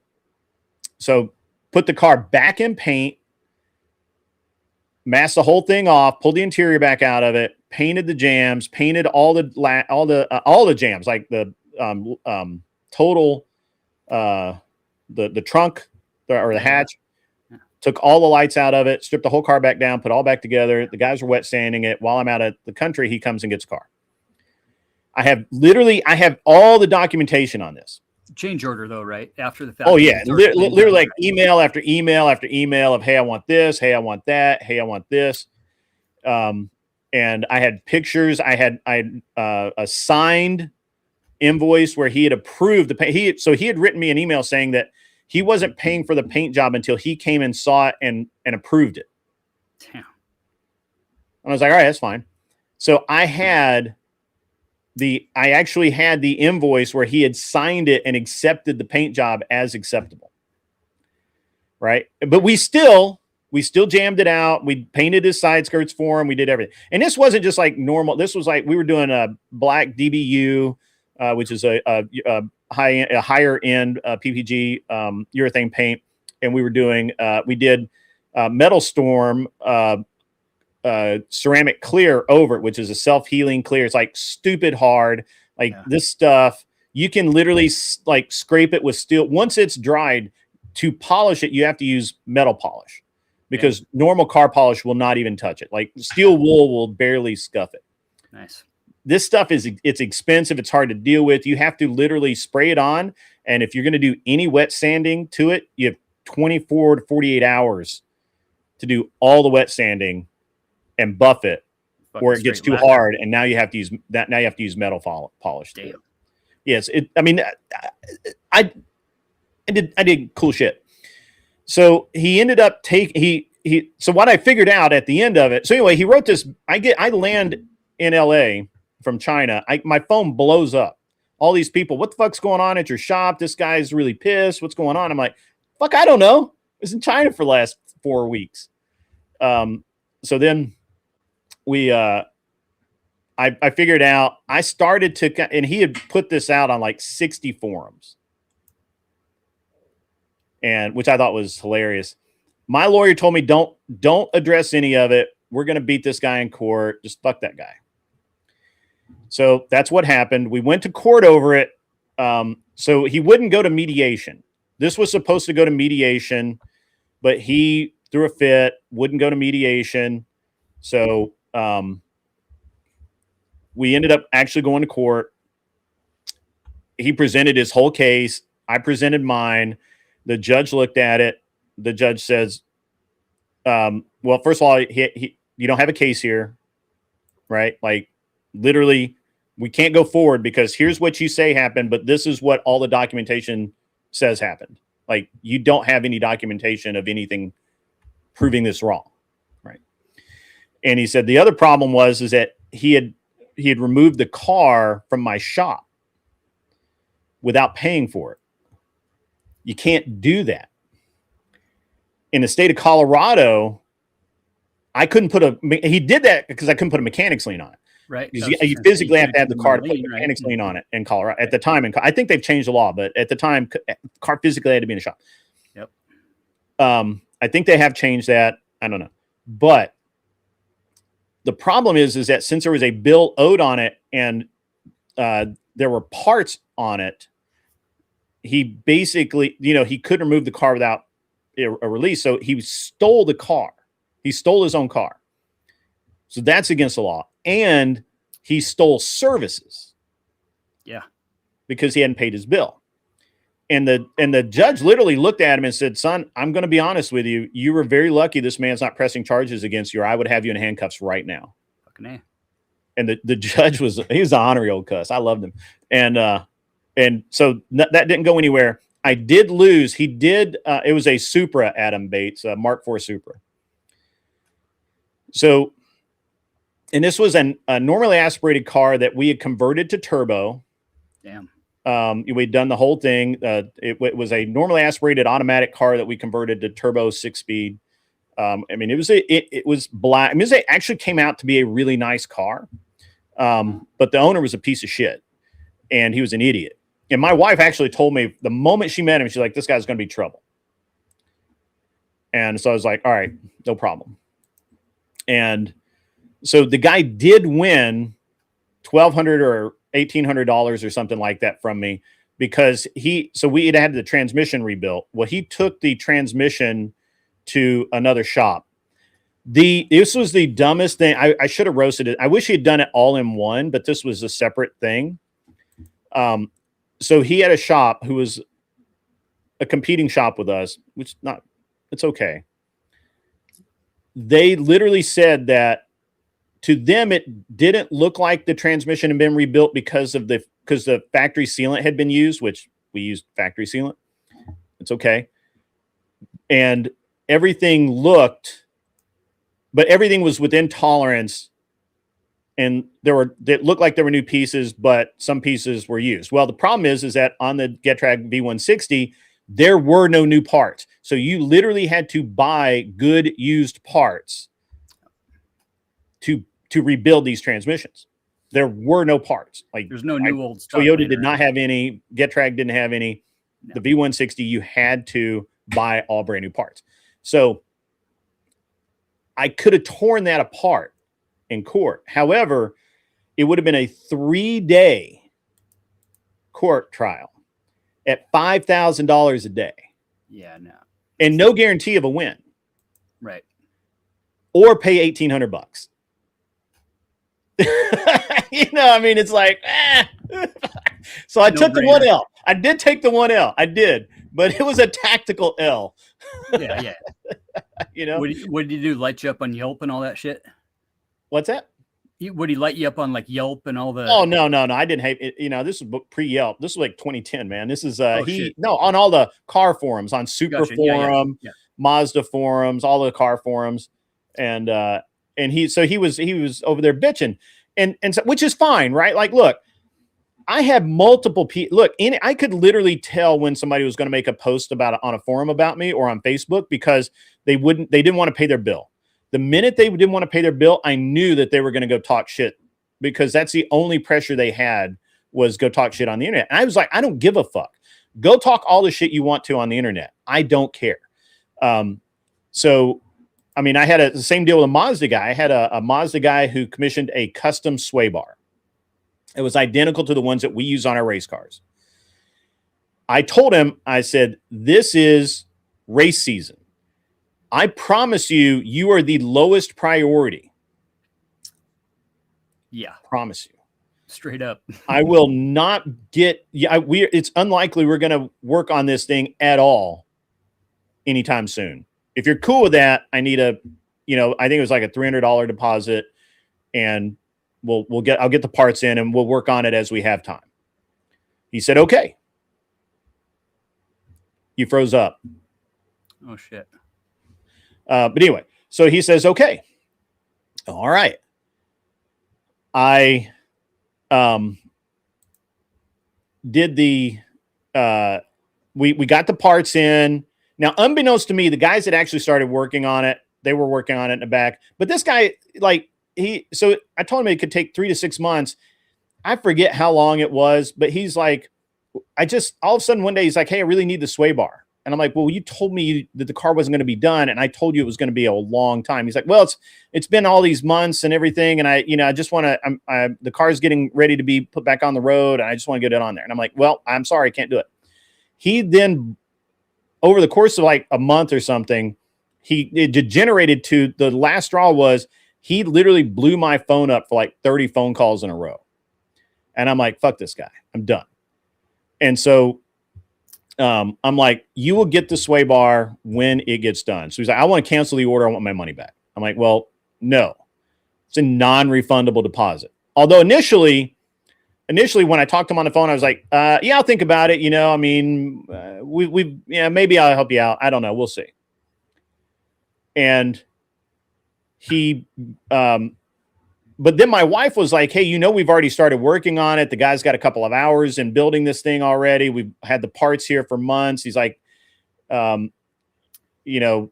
wife is like, even if we refund him his deposit, we're losing money because the guy, somebody's got it. We paid these guys salary to do work. And I'm like, you know what? You're right. And there's no telling when we would sell that bar, right? Like it's custom. So, and this is typical with custom parts. I don't understand why people don't understand that you order some custom shit, it's going to be yours. And if you cancel, it's going to be somebody else's and you're not getting your money back. So I was like, I called him up. I'm like, yep, I'm not giving your money back. I'm sorry. I'm not telling you to pound sand, but I'm sorry. It was a non-refundable deposit. Non-refundable means non-refundable. You can either keep waiting and I'll get it to you, and you'll have to pay the full amount up front, or you can say fuck it and then we won't do anything. I said, okay. I don't hear anything for about a week, and then next thing I know, there's a big post on the Mazda forum where he's saying that I stole money from him and shit. And I'm like, oh, and they banned me on the forum before I could reply to it. I've been banned on there for like 10 years or something because I didn't even know. I didn't know that I was like, yeah, fuck it. And because who cares? I didn't get any business off of that forum anyway. Right. And the fact that this guy was so disingenuous, or he was such a liar that he was willing to go lie and omit the fact that it was a non-refundable deposit, which on any custom part. And when you talk to people about it and you say, yeah, it was a custom part, it wasn't like it was something we stocked and I just never sent it out. It was, we had to build this thing. And so that I had a guy like that. I've had multiple dudes over the years that are just like, you know, basically anytime somebody Homeowners gets still worse, tight, though. yeah, Homeowners anytime are the somebody worst. can't pay their bill, that I know they're going to talk shit. I mean, yeah, car guys are definitely that way, but man, homeowners will eat you alive on stupid shit like that. Yeah. In the remodel game. Yeah. You know, you get custom cabinets, you get custom countertops. I mean, everything's custom fit. And yeah, next thing you know, they're blowing you up on every spot they can. Yeah. So effing Epic says, I have an 80s Mazda B2200 diesel. Dude, I'd like that. That would be cool. I would actually buy that. That he did a swap on. Customer hasn't paid me a dime and won't return my calls and messages. What do you do? File a mechanics lien and own it and then sell it to somebody. Last time I do work for a friend's buddy. Yeah. The only thing you can do is figure out what your state's law, mechanic lien laws are, and you know, figure it out. Shit, I've got a lien on a gal from some custom flooring we did in a condo. I'll bet you it's got to be 15, 16 years that I've just filed the annual fee on this thing, and they've sold the place 2 or 3 times and maintained this corporate trust investment thing on these condos. I'll never see the money out of that. Yeah. People. You know, that's part of the game. Effing Epic says he still has the truck and pulled the engine and trans you put in it. Yeah, I mean, basically all you can do is just put a mechanics lien against it and hope that they hope they come through and, like, you know, want it back bad enough. But usually, you know, people just don't want it back and they just want to walk away. So you'll just end up selling it to somebody. Guy in Spokane a couple of weeks ago got in his frickin' front end loader with the grapple on the back, you know, and went and tore down a fucking house, bro. I mean, demolished the whole entire house at like 5:30 in the morning. Cops called the cops and he tried to run. So I had a guy. So I didn't normally sell cars, but occasionally we would have customers that would sell us a car, and then I'd end up with this thing that I didn't want, and then I would have somebody come in and want to buy it. And I actually had this kid who I thought was a good kid, who was basically, I thought he was a good kid. He worked, I think, he up at one of the ski slopes or something like that. I don't know what he did, to be honest with you. But I made him a deal where he would give me, I think we wanted $3,000 for the car, and he gave me like $1,000 up front. And he was going to pay me the rest, a couple $100 every week. Sure. Well, that lasted about a week or so, and he kept having, you know, he kept trying to fix it himself rather than bring it to us to fix it. So it had oil leaks, and it had, you know, some other bullshit that going on with it. And, you know, he like left, he kept running the battery down for some reason. I don't know. Anyway, so he stopped making payments on it. So we sent him a demand letter and he made a payment on it. But in Colorado, the way the law is structured is if I make a demand payment and you miss another payment within a year, I can just repossess it. I don't even have to give you notice. Yeah. So that's what happened. We sent him the demand letter. He made the one payment. He skipped the next 2. And we called him and said, hey, you know, you need to bring us a car, bring us the money. One of the two. We don't care which, just one or the other. Now, keep in mind, we've got the title and we've got a key to it, and we know it's sitting in his yard. And he's like, well, the battery won't hold a charge or whatever. And I'm like, well, I don't know what to tell you. It probably needs a battery. You know, you keep letting it die, right? I don't know. I don't know what he was doing, but and so we knew it was sitting in his yard. We knew he had the car. So I called up a friend of mine who had, and finally I'm at the point where I'm going to repossess it. So I call a friend of mine up who is in the repossession game, kid named Cole. And I'm like, Cole, I know that you don't do repossessions anymore.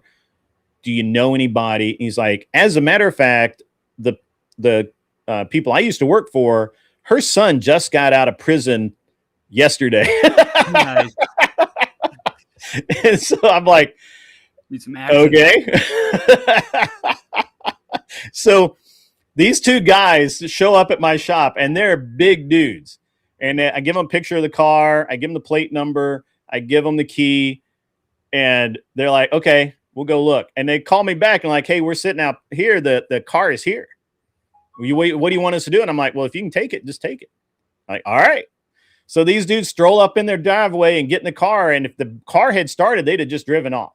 So everybody comes running out of the house and they're yelling at these guys. And these guys are like, and these guys literally just got out of prison, tatted up, big dudes that got out of prison.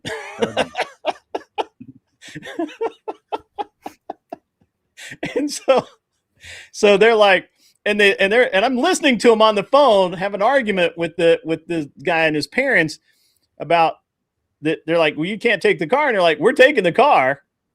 And they're like, no, you're not. And they're like, and the guy's like, we'll leave now, but brother, I'm telling you, I'm getting this car. And it's the funniest thing I'd heard in a while. And so I'm sitting here about to die laughing, listening to this shit, trying to picture these two dudes that just got out of prison with these people that I know to be not of big stature. Yep. I get a phone call from them in like half an hour, and they're like, hey, what do we have to do here? And I'm like, you need to pay me in full today. I'm not taking payments. Either you pay in full today or they're going to get the car. And I promise you, those guys are going to get the car. Like, that's what they do. They're repo guys, and they just got out of fucking prison. Yeah. And so Leroy and Tyrone ain't fucking around, bro. Yeah. Yeah. Well, they were white guys. They were big, huge white guys. I know. I didn't imply they were black by any means. Yeah. My best proof I is got you. Tyrone. Okay. He's a white guy. I got you. All right. So at any rate, they had us meet them at the notary public to sign a notarized bill of sale. They had to cash the whole fucking time, Fatty. The whole time they could have just fucking paid me. Yep. But they were being bitches. Typical. They didn't want to pay me. It wasn't until I sent the dudes from prison over there to get my damn car that they paid baseball up. bats make a big impression on some people, don't Yeah, they? right. Like they're like, and I think it was that dude was just dead factual. I'm getting that. This is my car. I'm getting this car. Like, I'm telling you right now, it was awesome. And so, I mean, I had shit like that happen, So, I mean, I'm not, it's like any other career where you work with people that might owe you money because they're either going to talk shit about you or they're going to try and cause you problems. Probably both. So, and online, it's all that much easier online when there's this anonymity that, and nobody knows. Nobody's, the guy posts pictures, the guy with the super posted pictures of his car with like scuffed ass valve covers, which by the way, so we had actually had the valve covers polished. He then cracked the valve covers and had to buy a new set or buy, a used set. And then he was trying to polish them himself to save money. So what he accused us, or at least he let everyone believe that it was us that had, fucked up these valve covers, but it was actually him. Yeah.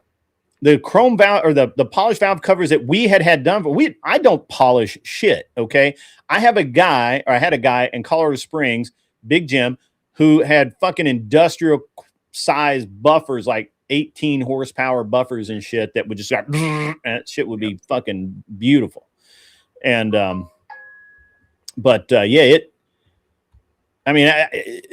had all kinds of, I had a guy stop payment on a $15,000 Amex. Reverse the charges. I used to love that shit. Wake up in the morning, look at your bank balance, or just, look in your phone, or I guess not my phone then, because we didn't have email on the phone, but look in your, just pop open the computer, check your email, and bam, you have a chargeback for $15,000. Like, what the fuck? Like, what the fuck? Like, that was just the thing that the interesting thing is that there's so many people out there who think that they have adversity in their life. They don't know shit. Wake up in the morning and literally see that you've had a chargeback, or that somebody's filed some sort of scamming claim against you and your account's locked up and you've got shit to pay. You got payroll to pay. Oh, yeah. Right? Like, you know, shit's due. It's, I mean, that's, and you just solved the problem. So what do you guys, I mean, online, do you think any of this shit even like bothers me or phases me at all? Like this, who cares? Right? Yeah. The worst you're going to do is out me for shit that I will freely discuss. I will literally freely discuss it.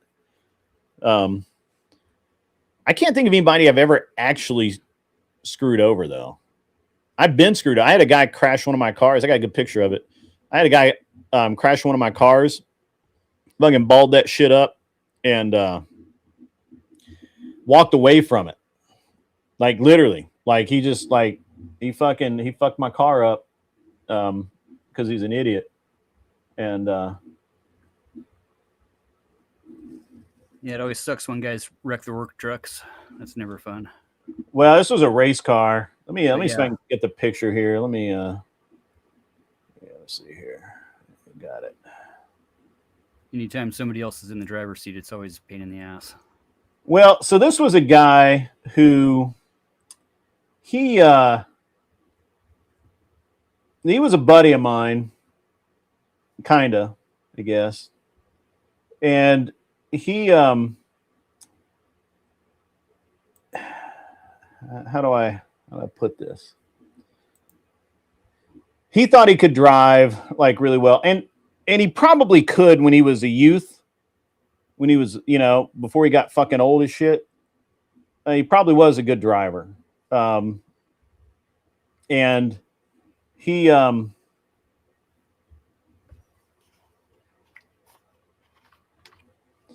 probably wasn't a bad driver. He wasn't. I never thought he was a particularly good driver, but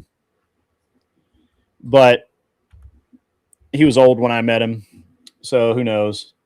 And he, so we're at the track, and he goes off the track multiple times on the first lap, and because he was trying to pass this other guy, he was trying to be a badass, and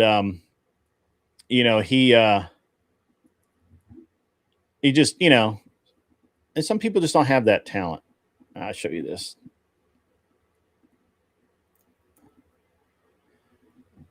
Ooh. Yeah, right? No. That's a firewall? Oh, no, that's holy shit. Right? Yeah. Yeah, look at that suspension. Yeah, look at that. Yeah. All that shit's real cheap, too. Yeah. Damn. Yeah, got fucked up my car. That's a wheel. The knuckle actually punched a hole in the wheel. Holy shit. Not good. Yeah, after the first lap, be like, all right, Cole Trickle, you're out of here. So the first lap, this is Fatty's ride. That's sweet. I like that. I hit a deer 4 years ago, bro. We just got this thing back out. It took us 2.5 years to match the paint. That left side fender, that front left fender it's all steel, right? No fiberglass on this thing. Yeah. The deer hit right above the wheel well. Yeah. And bounced off of this panel, and then left a little nick on that little slider in between the panel and the door. Luckily, it didn't hit any of the ghost flames or anything. But matching that little 2 or 3 patches on that thing. Yeah, matching paint's tough, dude. Man. Absolute nightmare, but it was worth it. But yeah, so the guy went out on his outlap. It had been raining. We told him take it easy. He went out on slicks. We should have put him out on wets, but it wasn't actually raining, so we don't usually do that. Guy was, he had it in his head. He just had to beat this other guy who's in a faster car. Like, he's not going to beat him. But he really thought that he could outdrive the guy. And he went off track like 4 times. He should have been black flagged. They should have brought him in, but they did not. And he comes out of turn 9. He went off in 9, and so he got mud and water all over the tires. Comes back on the track, so the tires are now cold and wet. And he comes down into 10, and 10 was a 90-degree right-hand turn onto the front straightaway. The problem is in the middle of that turn, where most people would go over, was the water box for the drag strip, and so it's slick as shit. And so he hit that on cold, wet tires, and the car it snapped. He should have let it go, but he didn't, and he tried to recover, and then it snapped back the other way and went straight into the K barrier, like just boom. And wrote the car off. Of course, the car did its job. He gets out, no problems, no, nothing, And what I came to realize is that he was actually blind in his right eye. Oh shit. Yeah, and he had a doctor that was faking his medical so that he could race. Yeah, he was paying some doctor to fake his medical, and the way he was doing that is he told the doctor that he was just faking the medical to keep his CDL, but he wasn't actually driving or anything. It was just like whatever. And so the doctor's like, yeah, okay.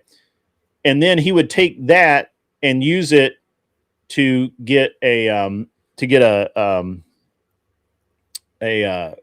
got a vintage license where he didn't have to have a current specific medical, which would have exposed him.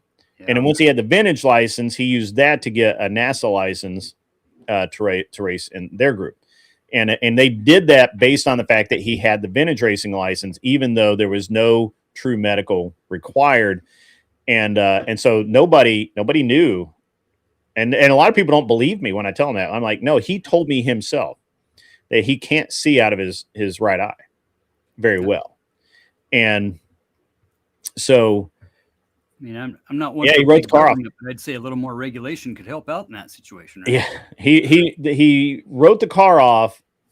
Told me the day of, he's like, "Yep, I'll take care of it. No problem. I promise. Everything's gonna be great. No, I promise I'll take care of it." He never paid me a fucking dime. Nope. And then he, as a matter of fact, he ended up being a kind of an asshole about it. And and so it was no big deal. I mean, it was a big deal. I wrote off a very expensive money-making car, but we just built more. I mean, it's, adversity. But yeah, man. That's the story of venture capitalism, right? Yeah. You never guarantee a return on investment on that shit. Yeah. I mean, and look, I was used to breaking stuff. Oh yeah. I'll show you this. This is pretty funny. I like this a lot.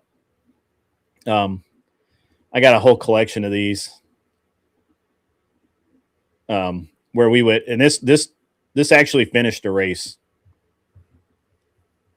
Oh shit. Yeah. We actually finished a race like that. And then there's that one. I think that one did too. That one's still inflated. How did that one get flat like that? Was that? They just get hit. We just, people hit you. Yeah. That one held air still? Yeah, held air. They were all holding air. Oh shit. Nice. That's what they look like when they're not fucked up. Yeah. Yeah.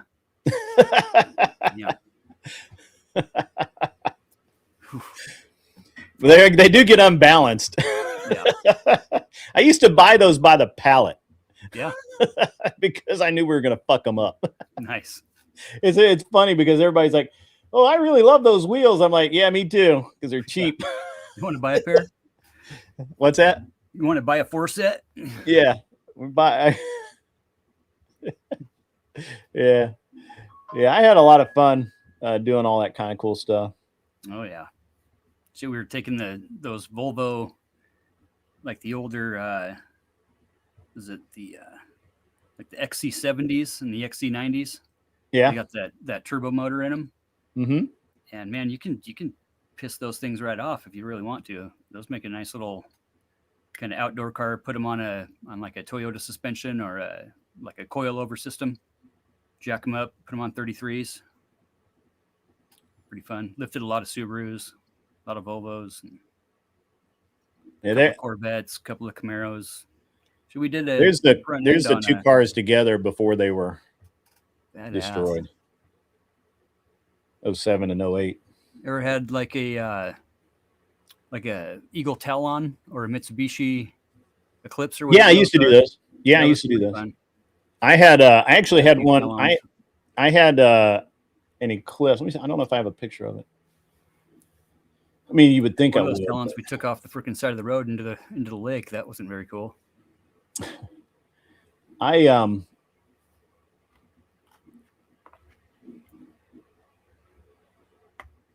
So I actually I did a lot of DSM stuff. Oh, yeah. Back in the day. So if I have a picture of, well, not that one. Oh, here we go. Took an old Datsun Z and threw a WRX system underneath it. That was a fucking badass ride. So I don't know if I've got any pictures of my actual car. I had a car. My car that I had made 500 wheel horsepower, all-wheel horsepower on pump gas. Damn. And it was an angry fucking car. Mm-hmm. It would literally me and a buddy of mine went out to drive it for the test drive the first time, and I shifted from first to second, and I didn't get on it hard, but I got into boost. And he's like, I think the clutch is slipping. And I'm like, it better not be. It's brand fucking new. And so we looked at it, and what it was the tire. So let me go back. So we're cruising around in second gear, and he's like, I think the clutch slipped. And I'm like, better not, new. And he's like, yeah, I think it was. So I'm like, all right, well, pay attention. And this time he's like, yeah, okay, I got it. So he's like got his head hanging out the window, and I hit it, and I get in, I go from second to third gear, and I can hear it just free revs again. I'm like, what the fuck? And he's like, no, dude, the clutch ain't slipping. You're spinning all the tires. Like all 4 tires are spinning. So then we put it on the dyno. And so at the very lowest boost level I could make, which was like 3.5 pounds, I made more power than the car had at stock at the most boost it would make stock, which was like 16 pounds. And this is one of the motors. Nice. So there's all the nitrous. You can see all the nitrous. Mm-hmm. All the aluminum and all the other cool stuff. I don't know if I get more pictures of this. Yeah, there you go. Nice.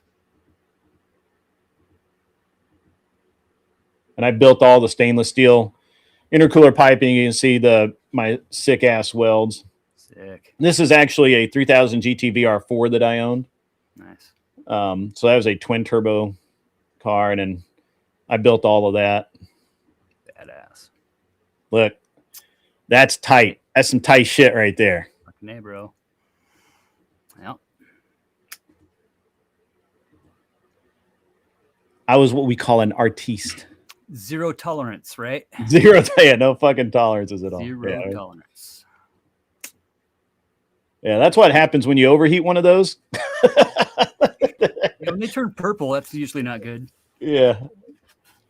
This is some of the coatings that we used to do from MB Performance. If you are in the market, I highly suggest MB Performance. They're rad. They're cool dudes. Nice. They do all the good shit. So I got some more DSM stuff here. Yeah,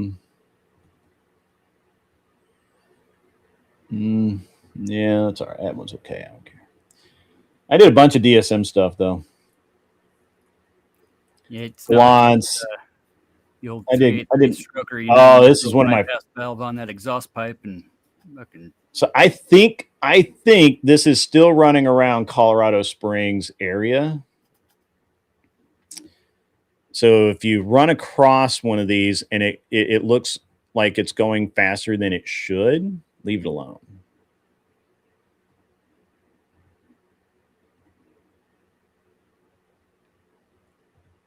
So this is a Mitsubishi Expo minivan. Dude, we've fucking rocked out a couple of minivans. They're pretty fun. With the turbo motor. Dude, really? You did a minivan on nitrous? I thought I was the yeah, one that yeah. I think it did did a minivan on nitrous. That's an Evo 3 motor that we did. Dude, we had a couple sleepers that were fucking sick. But it's a fucking minivan, dude. It was the coolest thing ever. First one was a Ford Astro, and then we got into those the Town and Countries were great for that. You could get a the Chryslers, yeah. something in there, and like, oh shit. Yeah, I never did like the 2.2 Dodge motor. But but they were cheap, so just you needed head gaskets a lot. Somewhat, yeah. It's pretty much like a freaking. There's another intercooler setup that I did with the blow off valve mounted there. I think that's on a Galant VR4. Badass. That's a fucking train wreck, but because it has that mass airflow thing in it. Yeah, it's Galant VR4. Mm-hmm. Damn.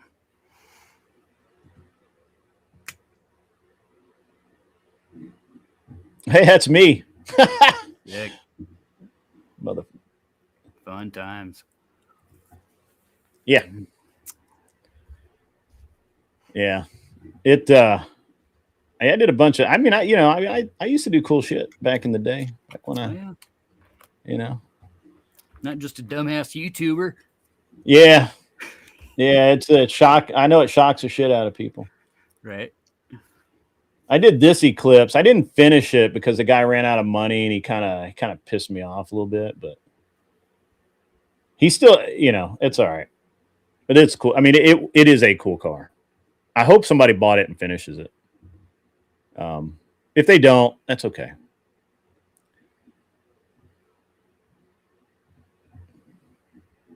This is a street car, by the way. Dope.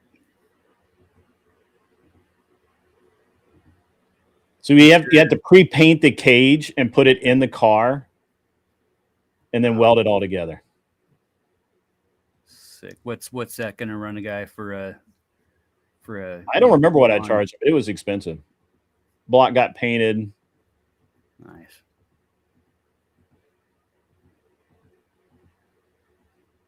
Looking for everything. That's not rust, by the way. Got to go back now.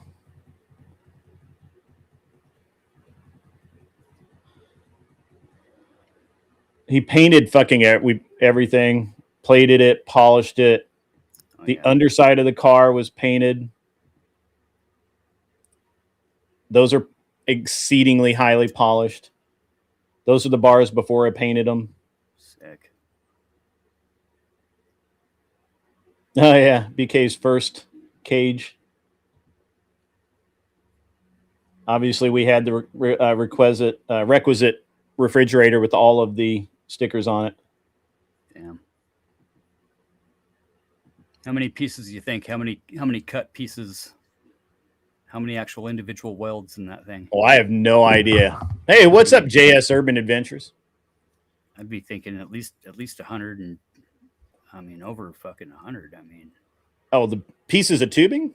Yeah, I mean each individual cut piece. Oh, I don't know. It was probably 30 or 40 cuts.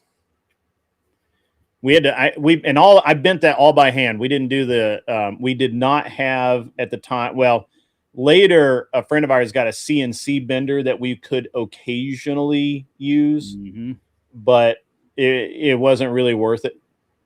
So, yeah. I mean, it wasn't worth it to me. So. Yeah, the hydraulic ones are pretty badass. I mean. Yeah, I just had the hydraulic. Actually, mine wasn't hydraulic. Mine was crank, leverage. Yeah, man. All that, everything in your arms. So shit, little guy like me, I'd have to get a mule just to fucking help me. Yeah. And then there was technology that nobody knows about anymore, like this equal pressure manifold. This is fucking wild. This is actually, I think this is for an Audi. It doesn't matter. They're all the same. I mean, they're not all the same. They have to be made specifically. That's an intake manifold. Nice. It's called an equal pressure manifold. See how it tapers down both sides? Yeah. And it's key to making big-ish power. Yeah, that's on those 5 cylinders. Yeah, that was a 5-cylinder. Yeah.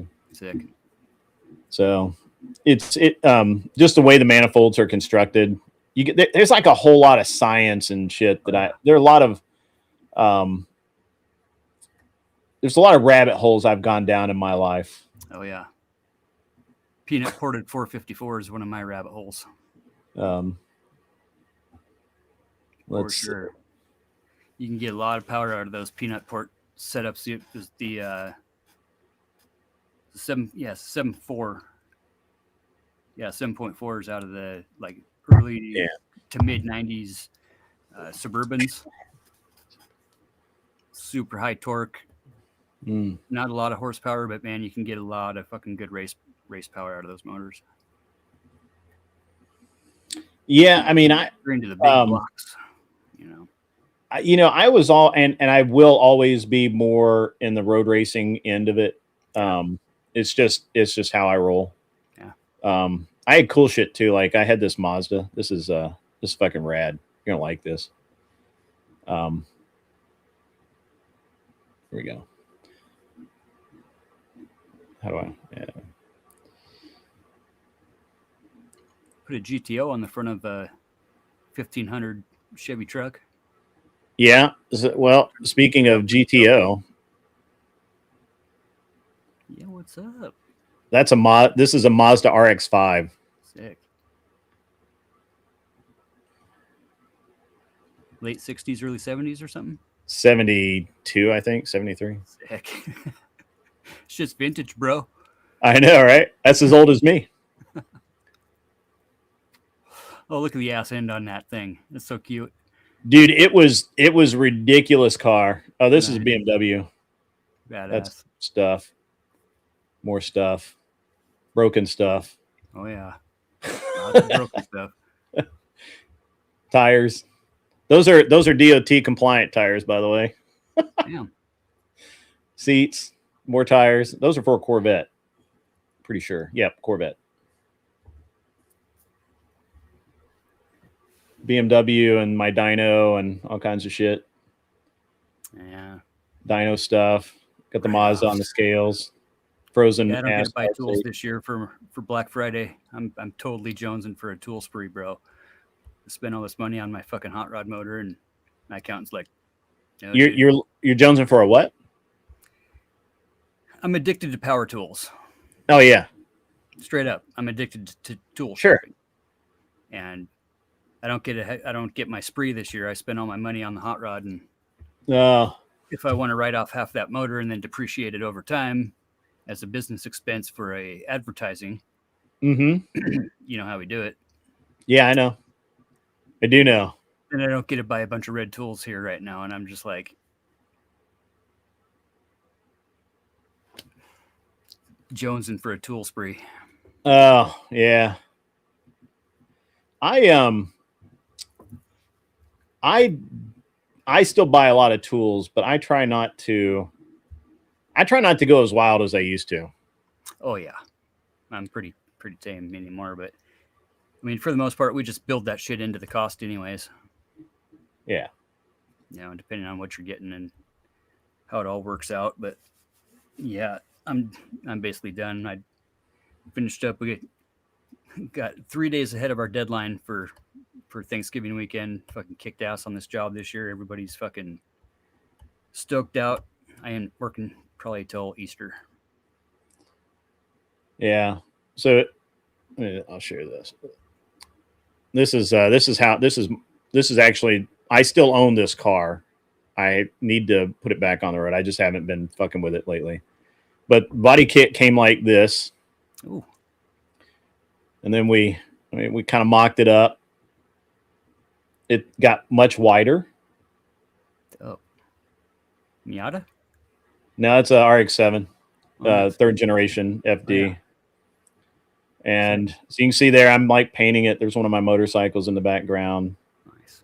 I don't know why I have pictures of the stock there. There's a stock bumper. All fucked up. Oh, wheels. Now, 17 by 10 and a half, negative 80 offset. Damn. I know, right? Purdy. Those are purdy. Mm-hmm. Nice.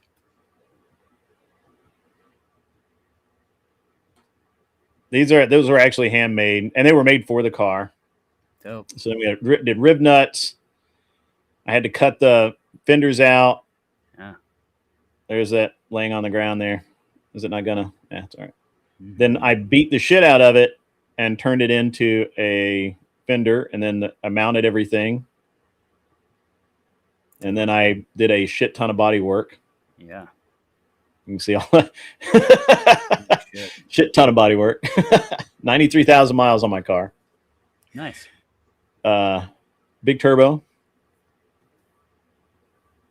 There's where I welded all that shit together. That's weld through primer.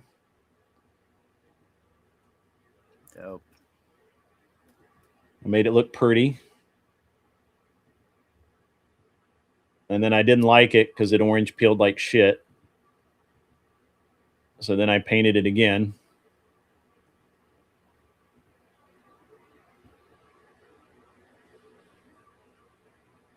It's taking a long time for these to focus. Nice. A lot of hours. Yeah. And I'm like, this sucks. I don't like it. There's a shit ton of thing. But you can see how much wheel we got there. Batty. Nice.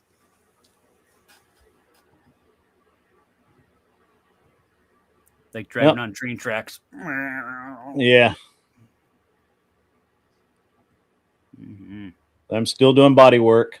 Body work takes a long time, guys. I'm just gonna be honest with you. Fucking A. And then I built intercooler pipes for it. Badass. Because I can weld aluminum and shit. And then we put tires on it. Mm-hmm.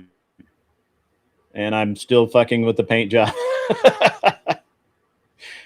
And we're still fucking with the paint job. And we're still fucking with the paint job. This is a recurring theme. Yeah, I'm seeing a pattern here. Yeah. Sick. It got pissed at all the paint jobs. Sometimes they're... Oh, yeah. Oh, here it goes. It's running. Can't hear it, though. When in doubt, get a bigger hammer. When in doubt, just keep sanding. All right, now it's almost smooth. I was actually driving it at that point. I actually drove that car. I drove that car daily. Nice. Look, we're smooth. We're real smooth. Finally. There's only so much you can do with fiberglass, though. So, so it is what it is. And now we're getting smoother. Sick. Now we got a hood ornament. What's up? And now we're out in public.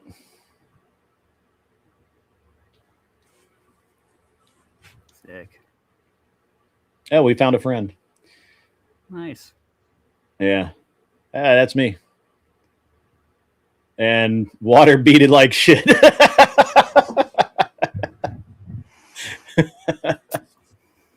Water beat it. It had no choice. Because I polished the shit out of that thing. Yep. Yeah. All right. That's just more pictures. But yeah, that's the story of my car. Like, mostly it's just sand, paint, paint some more. I think I did paint it twice, or most of it painted twice. Yeah. Anymore. I'm like spray it with the Rhino liner and walk away. Yeah. Yeah. I did I mean, I owned a paint and body shop, so I was kind of particular about it. And yeah.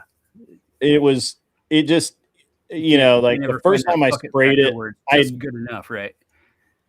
The first time I sprayed it, I had never actually sprayed the the low VOC paint that we were forced to use there. Yep. And it just pissed me off so bad. Yeah, it doesn't have that flash. Yeah, it didn't flash. It would you'd spray it on like normal, and then it would just orange peel like I'd never seen before. Yeah. Like it was crazy. Yeah, same with all the water or those, well, the low VOC, the lacquers and the interior finishes. Yeah, Stuff for restaurants and freaking hospital work. Oh, dude, that. Yeah, and now I've got kind of the now that I sprayed my motorcycle last year, and I actually had kind of a separate problem. It was when I sprayed the bike, it was drying way too fast, so it was I ended up having to knock it back down. What's up, Grunge Head? How are you? Give you one of those cars. Give me $48,000, and I have one that I will sell you.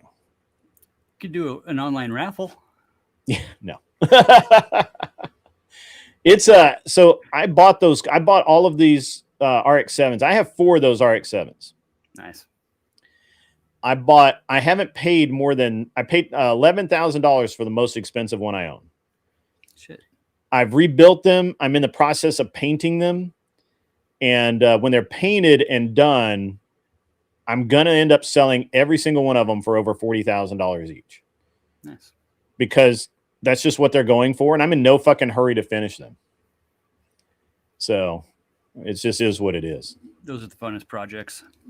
Yeah, it's money, bro. It's money. Money is money. Yeah, nobody knows that part yet. And yeah, I mean, it's just like a freaking boat. The cars went up in value, and you can't, just because I bought them, I bought a Montego blue one for $4,000. Nice. Yeah. And today I could probably I could sell it as a rolling chassis. I could because I have the engine, transmission, everything for it, but I could just keep everything and sell it as a rolling chassis, probably get $10,000 for it. And it would sell in hours. Yeah. Yeah. But again, it's so close to being done. Lucas Botkin does have a new company. He has 2 new companies that I'm aware of. He's actually really near me. Really near me. Like probably less than an hour door to door. So, but yeah, he got squeezed out of T-Rex Arms. So his family, don't do business with family or friends. I actually had a friend of mine who's a realtor, and he called. He needed a bridge loan, and so I was like, well, I gave him the name of a couple of people I thought could help him, but they're probably not going to be able to just because of the type of loan that he needs. And I'm like, dude, I don't. He's like, I know that you're probably kind of expecting me to ride to the rescue a little bit here, but I don't loan friends or family money. You've been my realtor too long. I can't do it. So yeah.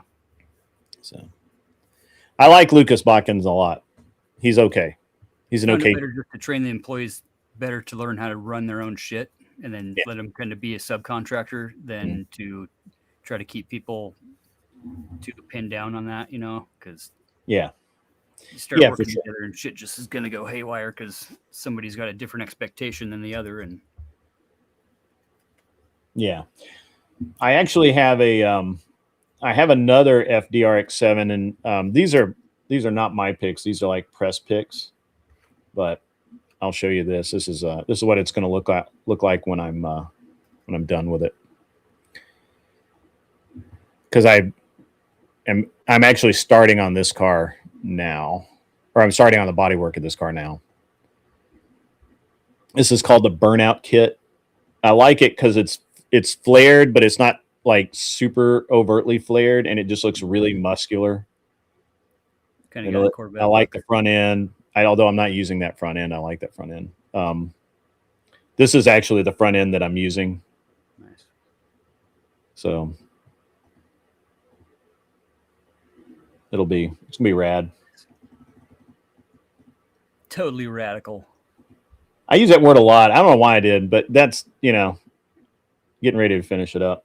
But it's going to be done in black too. Nice. Which is always a pain in the ass, but why not? Yeah, black. Why not? I actually don't mind painting black cars. It is a little bit more work to get it like really good, but it's not that much more work. So You got a guy up here that only does black, and he does Yeah. it is great. Yeah. And that he's doing that new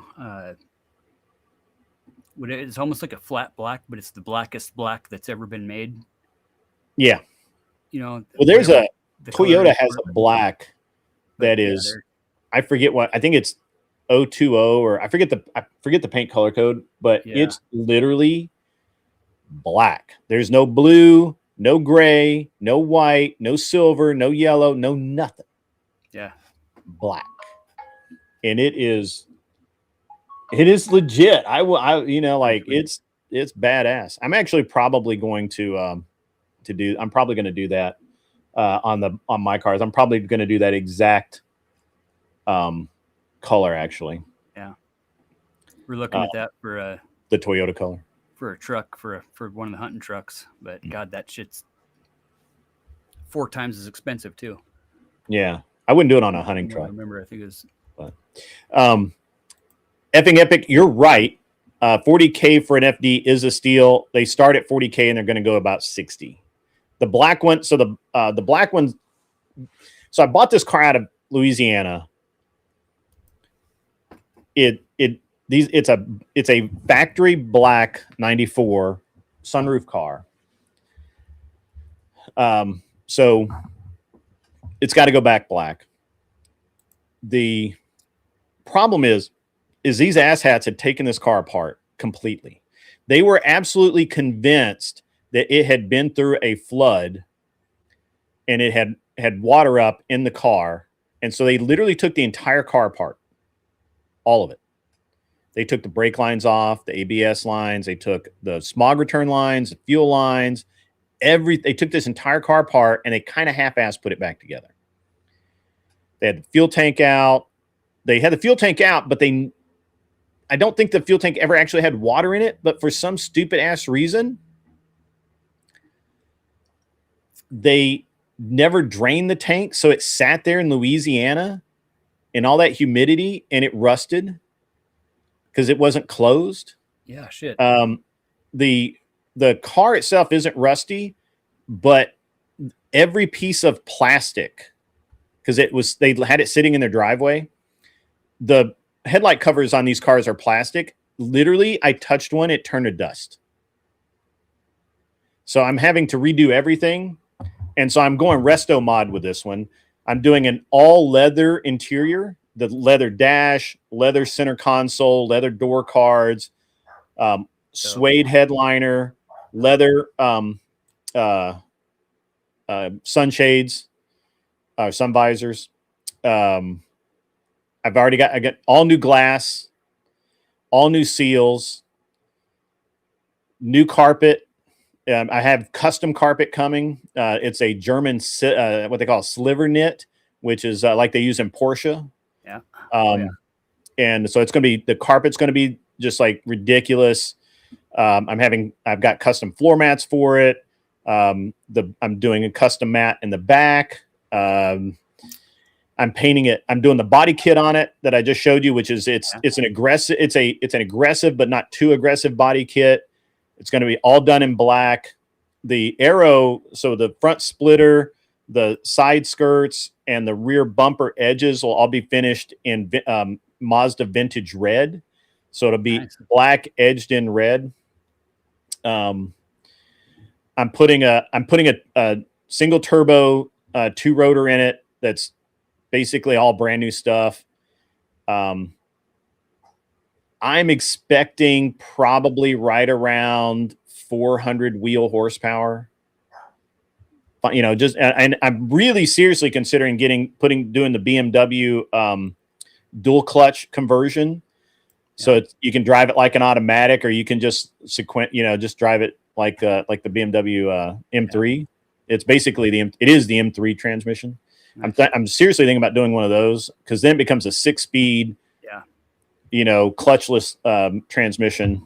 Yeah. I mean, it's a dual clutch, but it's all electronic transmission, full control over shifting, full control over, you know, the how it drives. Those are fun. I'm like, I'm so close to doing it, and I would have to sell it for like, but I'd have to sell it for like 80 grand. Okay. Yeah. But somebody will pay. I will guarantee you somebody will pay me. Advertise I will it for guarantee 100 it. and you'll probably get that. I have a guy that's an electronics wizard that is redoing my dash with all stepper motor gauge. It's a factory cluster, but he's putting all stepper motors in, so they're really accurate gauges. And he's putting he's replacing the factory display where it displays the odometer. It'll still display the odometer, but it will also display. You can just keep pushing the button. It'll display boost, oil pressure, engine voltage, all of that in the factory deal. Badass. And yeah, I've already paid him for that. I just need to send him the cluster. And is that off the the OBD system or something? Yeah, it's an OBD1. So it's a standalone ECU. So all of this information comes from the ECU, and he can put it right to there. I don't even know if we're going to put a stereo in it, man. Like, it's just going to be so rad. It's going to be like the coolest. I almost want to keep it for myself. It's going to be so cool. But those are the fun I'm doing the so I'm actually doing a black single stage paint on it. We're going to polish that, get it perfect. Then we're going to scuff that with 800, and then we're going to clear coat over that. And it's going to be the most ridiculous black paint job that somebody would normally have to pay like 40 grand for this paint job. Yeah. That's the Musu black. Yeah. That's pretty black. Yeah. I mean, it's not flat, but it's it absorbs 98% of all light. Yeah. And that's an Evo 8 or Evo 10. Pretty deep, pretty dark. Yep. Got to put freaking glow in the dark little valve stem covers on there just to figure out where you're at night. Yeah.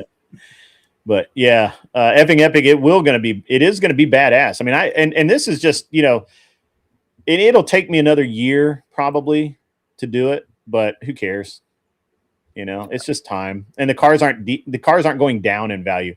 The thing about those cars that people don't realize is they only made a total worldwide of 14,000. If you believe Mazda's numbers, we actually think it's closer to 12,000 left-hand drive FDRX7s ever. Total worldwide. 12,000 of them we know came to the US. Nice. Now whether it's 12,006 or 12,000 even or 11,098, just call it 12,000. Yeah. That was in 93, 94, and the first part of 95. We, about 6 years ago, a friend of mine in the insurance business did a database check to see how many had been registered within the last 5 years, and fewer than 6,000 cars had been registered. Damn. In the last 5 years. Now, this is not unusual. These cars become project cars. They sit in garages. They don't get registered. People put them on all kinds of weird, dealer tags and shit like that. So I think my best guess is there's somewhere between 7,000 and 9,000 of these cars left. That's it.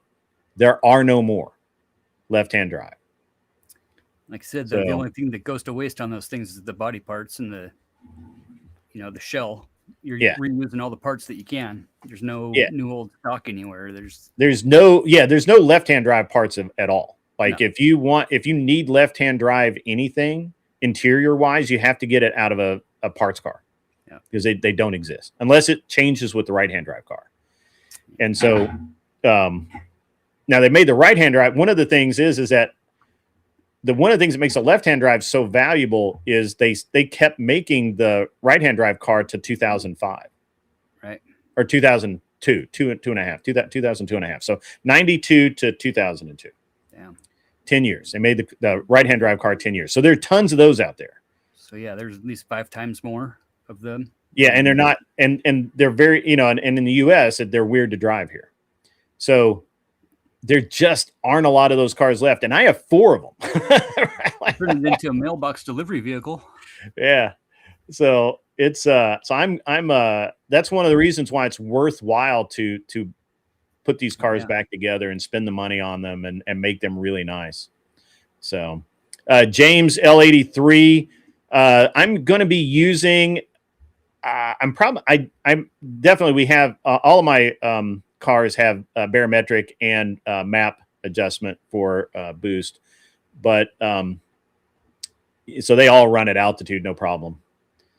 So, as a matter of fact, I ran the exact same engine configuration at the Pikes Peak Hill Climb in 2010. Yeah, 2010. Because it was like the week after my son was born. Nice. And we ran that car, and that race starts at 8,000 feet and goes to 14. So, we ran pretty much the same exact engine configuration, and that car would rip the tires off. It gets hilarious. I'd love to find video of it leaving the starting line, because it was sideways the entire first part of the course, because it just so much power, and the turbo spooled so violently. It's one of the most violent cars I've ever, and I like violent cars. You have to understand that my philosophy when it comes to cars is violence is better. Right? Like, and so I hear that, bro. So I don't want a car. I want a car that's like that. I'm literally scared to drive this car. Like I'm like my red car, even now, my Rocket Bunny that I showed you, that car is evil to drive in the rain. Like the entire time you're driving it in the rain, you are managing a spin while you were going straight. Like that car wants to kill you the entire time you're driving it in the rain. It wants you to die. And it wants to be the thing that does it. My RX-7, the hill climb car, and it was a second generation car, so it's a little bit different. But that car, total weight, and that car made 500 horsepower, 495 horsepower, right, on E85. It weighed, I think, all up, with the driver, it weighed about 1,800 pounds. And it had 10-inch wide wheels all the way around. It was a ridiculous car, done just to be an ass. I got a picture of it. Hang on, I'll dig that up. I don't know what I did with it. But it was literally, it's like, it's the most ridiculous car ever. And it looked like a Hot Wheels car. Okay. The cage was ridiculous. As we'll just roll through the whole thing. The whole car was just stupid. You're going to like this. This will probably be like the last one. I'll have to call it a day at some point, but you're going to like this.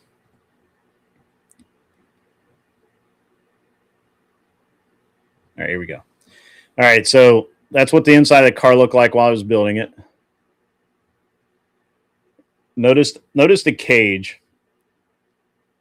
Look at how tight. That is a factory channel that I fit the cage into.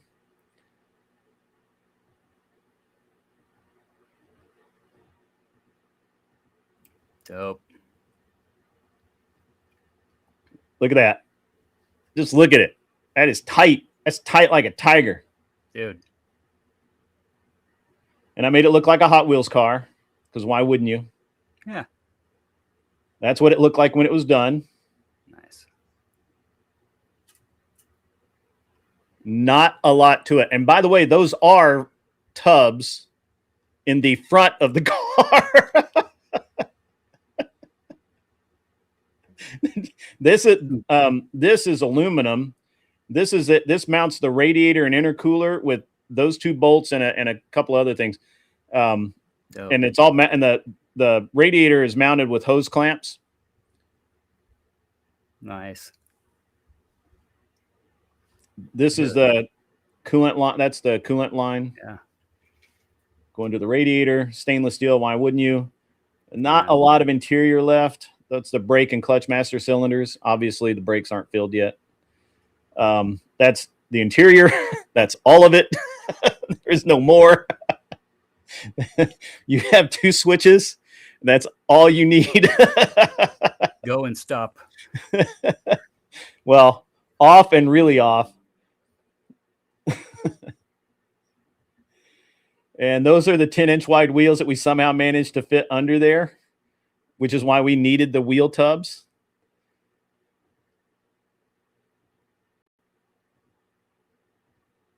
And that's when I broke it. That's not supposed to be like that.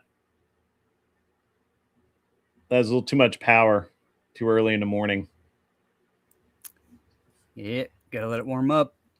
Yeah, well, yeah, you do actually. But let me find that. I got, yeah, this is I got another shot here, but it is an animal. So, and it made so much power that when you drove it, you just, your mind didn't comprehend how fast everything was happening. So it would idle at 1,000 RPM. It had full boost at 3,000 RPM. And once it hit full boost, it rocketed to 8,000 RPM, which is where it hit the rev limiter. So your mind physically couldn't comprehend that you were at idle this long ago. And now you're literally ripping the tires off of the car. It was absolutely an insane thing. That is how close the cage, that's a business card. That's how tight the cage was to the body. And because why wouldn't I do it that way?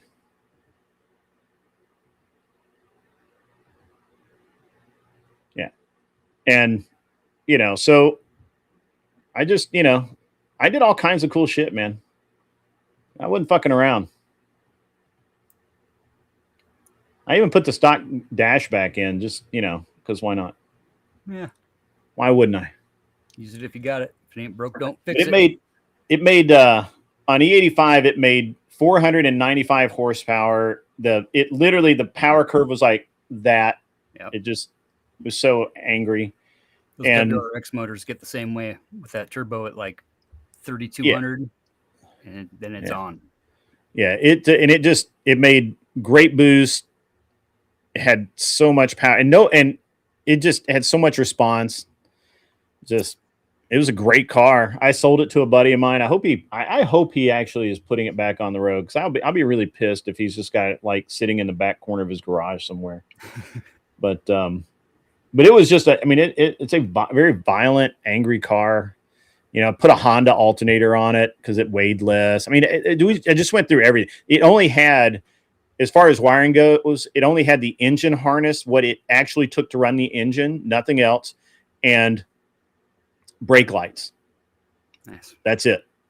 There were no other wires in the car. No air conditioning in that sumbitch right there? No air conditioning.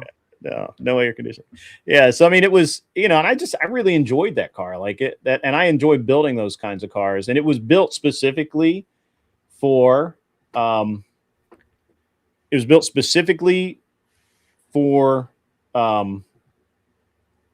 driving sideways. Yeah. Originally what it was we were actually going to, I was sponsoring this guy who was he had a drift car. And so I was building that car with the intent to have guys go out and drift it. That was the intent. That's what I thought was going to happen. It's what we wanted to have happen. And but the reality is that they changed about halfway through. They changed the. I'm knocking shit off my desk. About halfway through the build, the series went away. The drift series went away. Didn't, you know, wasn't anywhere to play with it. And I was like, fuck, this sucks. It sucks balls. I don't like this at all. And so I mothballed the car for a long time, and then we pulled it out to do Pikes Peak with it, the hill climb. And, you know, like first day we blew the rear diff out of it and had to go get a new rear diff. And then the second day we cracked the iron. Huh? Too much gas pedal on that? Just what? I don't know. I think it was just old. It was just Yeah. old. You know, just shit happens. Bad I don't think case. it was anything. I don't think the driver did anything or anything like that. I think it was just old. And we just had and Pikes Peak is just a weird event to do anyway. And then I did a few other things with it over time. Ended up basically taking the engine out of the car because it was blown up, and then doing some other stuff with it, and just ended up selling it to a buddy of mine who really acted like he enjoyed it, you know, or was going to put it back together. And I just, that's all I did, all that stuff, man. Like I had a pretty good career doing exactly what I wanted to do. I had a bunch of guys working for me, but I did a lot of it just because that's my personality. Yeah. But and I would just let them do like the easy, what I would consider client facing stuff. Sure. You know, the easy stuff, service and things like that. I'd do all the hard stuff. But you know, I had I can't really complain about it, man. Like you know, again, this whole conversation came about because I was talking about, you know, somebody's trying to basically threaten or blackmail me with you know, legends of, you know, how I was you know, going to be outed because as a scammer or some bullshit, which, you know, well, okay, whatever. If your business doesn't have a couple of marks against it, all it means is that you haven't been in business long enough. You know, I talked to a bunch of people. I had a buddy of mine, and he's one of those. It's like, you can never have an unhappy customer. You know, you just got to do whatever it is to make it right. If you've done something and pissed the customer off, you've done something wrong. He had all of these little mantras. Yeah. But I'm like, I don't think you've ever like actually had to deal with it. Right. I mean, when you do, it's going to fuck you so hard. Did you guys do the Better Business Bureau? Yeah, I had people complain to me about and the Better. So what was interesting is that they would I was not a member of the Better Business Bureau. No, yeah. No. I always Why did would that stuff. It's good for arbitration when you get in situations like that. They definitely help out with the. Well, the problem is that, at least in Colorado, all the Better Business Bureau can do is all they can do is call me and ask me about it. Right. And that's it. They have no recourse. They can make a recommendation about, you know, whether or not I'm a good business. But I was like, nobody pays attention to Better Business Bureau anyway.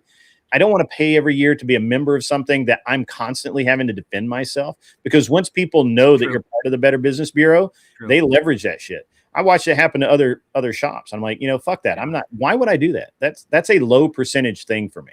Like, I don't want to have anything to do with it. So, it really pissed people off that the Better Business Bureau, well, I'm going to report you to the Better Business Bureau. And I'm like, yeah, go right ahead. Yeah. They don't have any real authority. It's more of a, unless if you're a member, they have some authority, because they can, like, you know, they can say, hey, you know, we're going to kick you out or something like that. But I just never joined. Yeah. Even still, they don't. It's more of a, you know what it is you're buying their logo so you can put it on your stuff. Yeah. Yeah. That's it. It's like, and all it does is give people who you probably don't want as a client, it does. Yeah. Motivation to become a client. Yeah. Yeah. For sure. Yep. That's the truth. But yeah, James says Pikes Peak was one of my favorite tracks in Gran Turismo 2. Was that the hill climb or the track, like Pikes Peak International Raceway? I think it was the hill climb. Yeah. Yeah. Well, I learned to fire customers. I fired a lot of customers. Yeah, for sure. Because you know, it's easy for me to find new customers. It's hard for me to get rid of one. It's fucking hard. Yeah. Because now I'm invested in their vehicle. And I used to have this thing where, and it took me 3 years maybe, of being in business before I learned to never be invested in somebody else's car. Because we're trying to move at a good pace. And so, you know, if you need $1,500 or $3,000 or whatever it is, you need a part for a car, you just order it, right? Well, the customer knows that, and they will hold your ass hostage. And I got do a good thing for the remodel investment companies and stuff. I mean, having homeowners that are ordering their own parts and then and Get now wrong you're shit. invested, but the remodel game gets heavily invested. Just same thing with cars where you're. Yeah, I just learned that. You're not just a builder, but I learned that, and what we ended up doing is we billed every week, and you had to pay your bill, or we didn't. We the car would sit there. I didn't give a shit. Or you could come get it, pay your bill, and come get it. And you got to bill every week. Yep. It drove the front office girls nuts, but that's what they're there for. Yeah, fuck it. I don't look too good in my miniskirt hanging out doing fuck paperwork. I'll tell you. I tell you, man. I tell you, the biggest thing is customers are assholes, and they, you know, and especially when they don't have the money to pay you, they will do fucking anything, and they'll waste a shit ton of your time, and you know. So I learned quickly that it's so much better to just have buffers in between me and the customers, first of all, and second, just bill every week.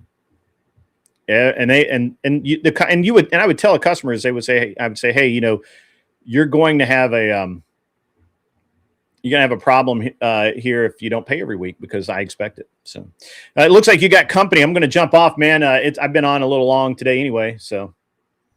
Yep, and I just got company for lunch. Yeah, I see that. Ride and do some snowboarding tomorrow. So. All right, man. Badass. Well, be cool, man. Be safe.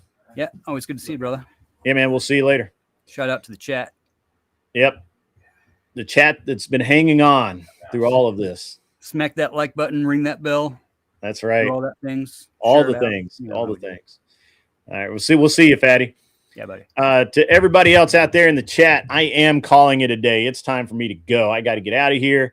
I should have gone moments ago, 13 minutes ago. I should have been out of here, but I did not.